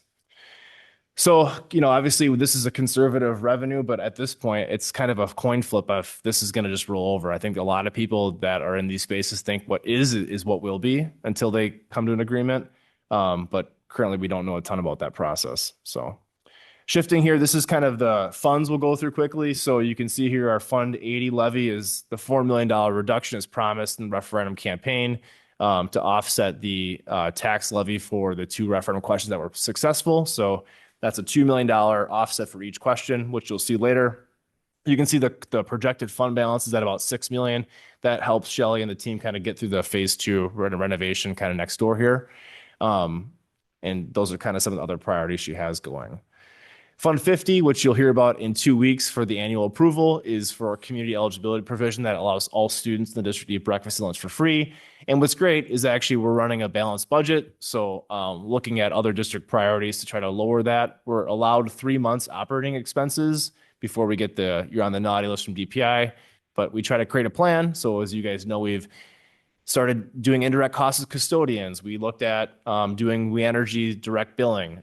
We didn't end up doing that because it was about $500,000 for 2 schools. So I thought, well, to save $30,000, I don't think that's worth it. But we're working through processes to try to find ways to spend these dollars. So one thing we're talking about is we could potentially hire someone full-time to do food service. That would come out of Fund 50. It wouldn't affect the district. We're talking about that. Is that an option? So we're working through some stuff here, but the good news is that we're balanced here with running breakfast and lunch for free for all kids. It's a great thing to do, I think. 46 and 49. So again, this is our capital long-term improvement. You can see here, we're at a current balance as of April at about 6.9. That does not include the projected transfer, which again is 1.67 million. So we're actually going to end the year with a 46 balance higher than we started the year. And we had a lot of projects we got done, which is great news. So that's really good to see. Kind of what's on the docket for next year. We have the FLW final music remodel, which is happening this summer. We also are looking at having the curtains in those rooms at FLW. If you can picture those are going to be taken down, putting some walls up for those classrooms. That's going to be a good thing. We're hoping the referendum dollars can stretch from the hallway upstairs, which is on the docket for the referendum, into the classrooms potentially when they do that project. So that lines up good for that. Madison, as Laura teed up here, we have some more programming going on there, which is going to require ADA accommodations at the school. So we have roofing, which is not isolated to that. That was on the plan for that school to have some roofing done happening this summer. We have 2 bathrooms plus actually their locker room being renovated to support the changing for the students at the CTS program. So that's happening. We're going to work on some district-wide landscaping, getting some plans done, trying to beautify the buildings a little bit and highlight some of the great buildings we have. Water fountains and walk-off carpet. It's kind of a district-wide project we're working through. So updating our water fountains to be bottle fillers, set district standard. And then also walk-off carpet. We've had a number of instances actually where people have tripped on the Cintas carpets. So looking at entrances that like make sense where you can put like Hoover's a good example. You walk into Hoover, there's double doors. The whole thing should be walk-off carpet, right? So if you've actually been to Hale, you can pick, if you've been to the weight room area, there's walk-off carpet there. Looks really great. So look at that. And then the other projects I'm working through with our facilities department at this point, we just finished up our facility walkthroughs at every school so that each school has their own list. So we're trying to make sure everyone's getting a little bit and make sure the projects are aligned with what's happening at the school. So that's kind of 46. Really quick, 49 here. That's actually the 75 million, 70 plus of that is referendum related. That's the 70 million we have allocated for projects. So I saw a couple hands up. I'll just pause here. Mr. Lee, did you have a question? For the landscaping, are we making sure that we're using only plants that are going to be native to Wisconsin? Yep. That was brought up. Yep. I was communicated to Mr. Eichmann and Happy Moore. Yep. Okay. Yep. And if we can remove and put a plan in place to try to update other ones that are already have been done with non-native plants, I think would be a thing to do. Sure. I think, first of all, they're going to last longer because they're made to live here, number one. And number two, they actually help the pollinators and things like that. So I just think that we as a district should be a beacon for that in our communities and be an example for people.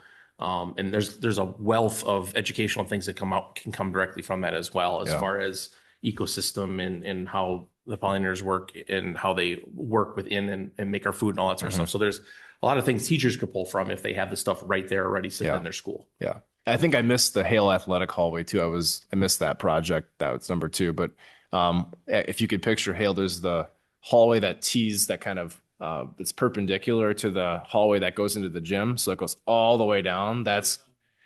Exactly. It goes from the commons all the way down. So that's going to be the lockers are going to get removed from that hallway. It'll get painted, some new floor and a ceiling will get put in. So that's kind of to finish up that hallway that we promised would be done with the water damage. So it'll kind of finish that area before the renovation of the referendum dollars get put in for air conditioning and the ceiling. There's some other work that has to get done there. But that's kind of on the docket. Was there, Mr. Burns, you had a question too or no? Okay, we'll keep going here. Okay, technology. This is kind of just the plan for this school year with the approved tech plans. Nothing huge, but iPads, some new line panels in schools. I think this is the year we're going to finish up all classrooms, I believe, will be done this year. So that's good news for our staff. And then some digital software subscriptions. Yeah, thank you, Dr. Robinson. Yep. So mill rate. So this is difficult. This is difficult to communicate. So I'm going to do my best here to explain the different scenarios, and then we're going to finish up a tax levy, and I think we're pretty much done. Okay. So there's 4 different scenarios I put together because we really don't know what's going to happen with the state budget. And I'm looking at historically, we've kind of overpromised in these situations with aid and then end up getting less because district overspend their budgets. Okay. So I'm trying to tee up like, what are the ranges? So it starts off bad and gets better. Okay. I promise you. So scenario one is we get no more aid this year than we got last year. So next year, we're going to get no more aid than we got last year. Let's just assume that. And assuming property values don't go up at all, which is probably definitely not going to happen, but let's just say. So that produces an $8.05 mill rate, 21.8% increase. Okay. That's definitely, I would say definitely not going to happen. I think the aid could happen, but equalized property value has never been zero. Okay. So let's move on to scenario two here. Aid comes in at the state projection, which is about $1 million more than what we got last year. Okay. Which would lower the tax levy by about $1 million. That would lower the mill rate. Oh, and assuming property values stay at zero, that would move the mill rate to about 18%, 783. Okay. That's probably, I'm not sure. We'll see what the state budget happens. That could happen. Okay. But equalized property value is definitely not going to be zero. Scenario three, no aid increase and equalized market rate at 7%. This is probably, if I had to guess, the most likely scenario here. Like for some reason, we have seen districts overspend their budgets, which have negatively impacted our district. So if we're going to move into the budget cycle with like what is possible, this is definitely possible. Again, equalized value, 7% is like really reasonable. It's historically been between 7 and 9. So like 7's in the lower end here. A mill rate at 13% probably is likely at this point. 740 to 760 is where we're kind of projecting in the finance department here. And then assuming we get more aid and equalized market rate comes in at 7, it gets a little bit better here, which this could also happen. I'm not ruling this out. This is just like number 2 on my list. So this would be great if that happened to help our taxpayers, a 10%. And that's pretty consistent. The state average for mill rates is around 750. So that's within an eardrop of the state average. So that's that. Any questions on that? Just trying to outline what could happen here. All right, lastly, this is kind of a nice table that shows that, what I just went through. Tax levy, we'll finish up here. So again, scenario 1, no aid increase. That is 57.68. And if we receive state aid based on state projections, it goes down by about $1.5 million. Okay. So that we'll talk through here in a second, kind of what that means for our total percent increase here. So you can see here the 47,354,650 is the current tax levy at a 661 mill rate. This table operates under the assumption that we receive no state aid increase and equalized values at 7%. You can see here the breakdown and kind of where we get from 47 million to 57 million. And it's not just the referendum, because you can see the referendum is at the bottom and the mill rate increase is really nominal compared to some of the other pieces here. But 325 per student increase, that's about 2 million. Private vouchers is about 770,000 increase. That brings the total to almost 10 million of this. So 10 million of this total tax levy is private vouchers. Transfer of service, that's in there. And then we have the 5.8 million operating and the 70 million, and then the reduction of the Fund 80 levy.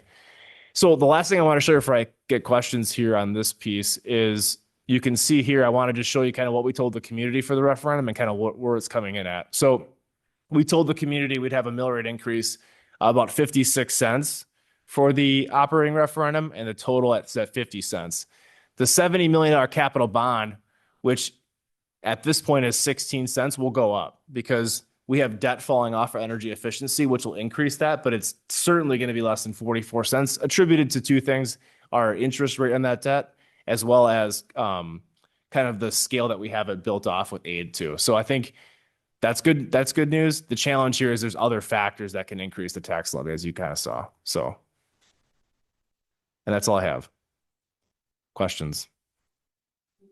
Questions from the board?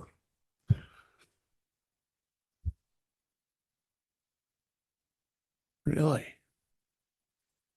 All right. I do have one question. What is the financial benefit for a district to overspend their budget? Because it seems like it happens. And then the people that plan get the short end of the stick. Is there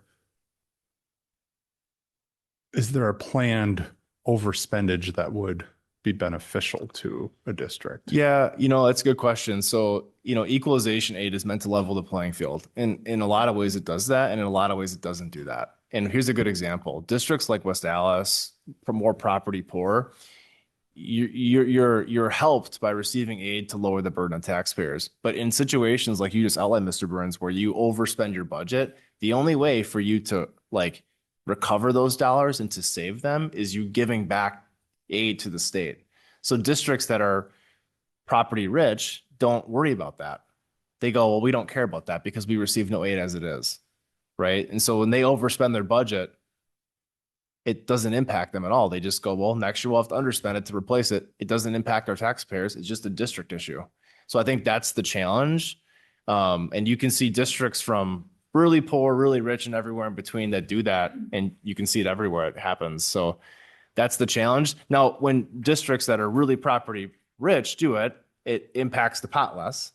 But when you get a year where there's no new revenue and districts are broke and trying to, you can see with this, you can see the scenario start to map out where it's like everyone's going to have to do it, right? And so that's the challenge. I don't know if there is a easy answer to your question, but I hope that answers it. Yeah. Yeah. Any other questions from the board? No. All right. Well, then, thank you, Mr. Norris, for your presentation. Much shorter than usual, so I appreciate that. Thank you. Thank you. Informative. And then, all right, so that is the end of our agenda for this current time. Do we do two, one to close the meeting and then one to go into executive session? Yeah, it's not two, but it's just one. Look for a motion in a second. The executive session, all right. And we'll do that before we go into recess. So before we go into recess, there it is, my verbiage. I would look for a motion and a second to adjourn into the executive session in accordance with Wisconsin statutes 19.85, parent 1, parent F, for the purposes of considering a student disciplinary expulsion order, which, if discussed in public, would be likely to have a substantial effect upon the reputation of the student involved. So moved. Second. Do I have to ask any other Roll questions? call, yeah. Oh, yeah. Yeah, could we have a roll call vote then, Sarah, please? Yes. Ms. Lee? Yes. Ms. Kaiser? Excused. Mr. Verbos? Yes. Mr. Lee? Yes. Ms. Carr? Yes. Mr. Keller? Yes. Mr. Becker? Yes. Ms. Steele? Yes. President Burns? Yes. So the motion passes and we will recess into a meeting while we get set up for our executive session. 5 minutes.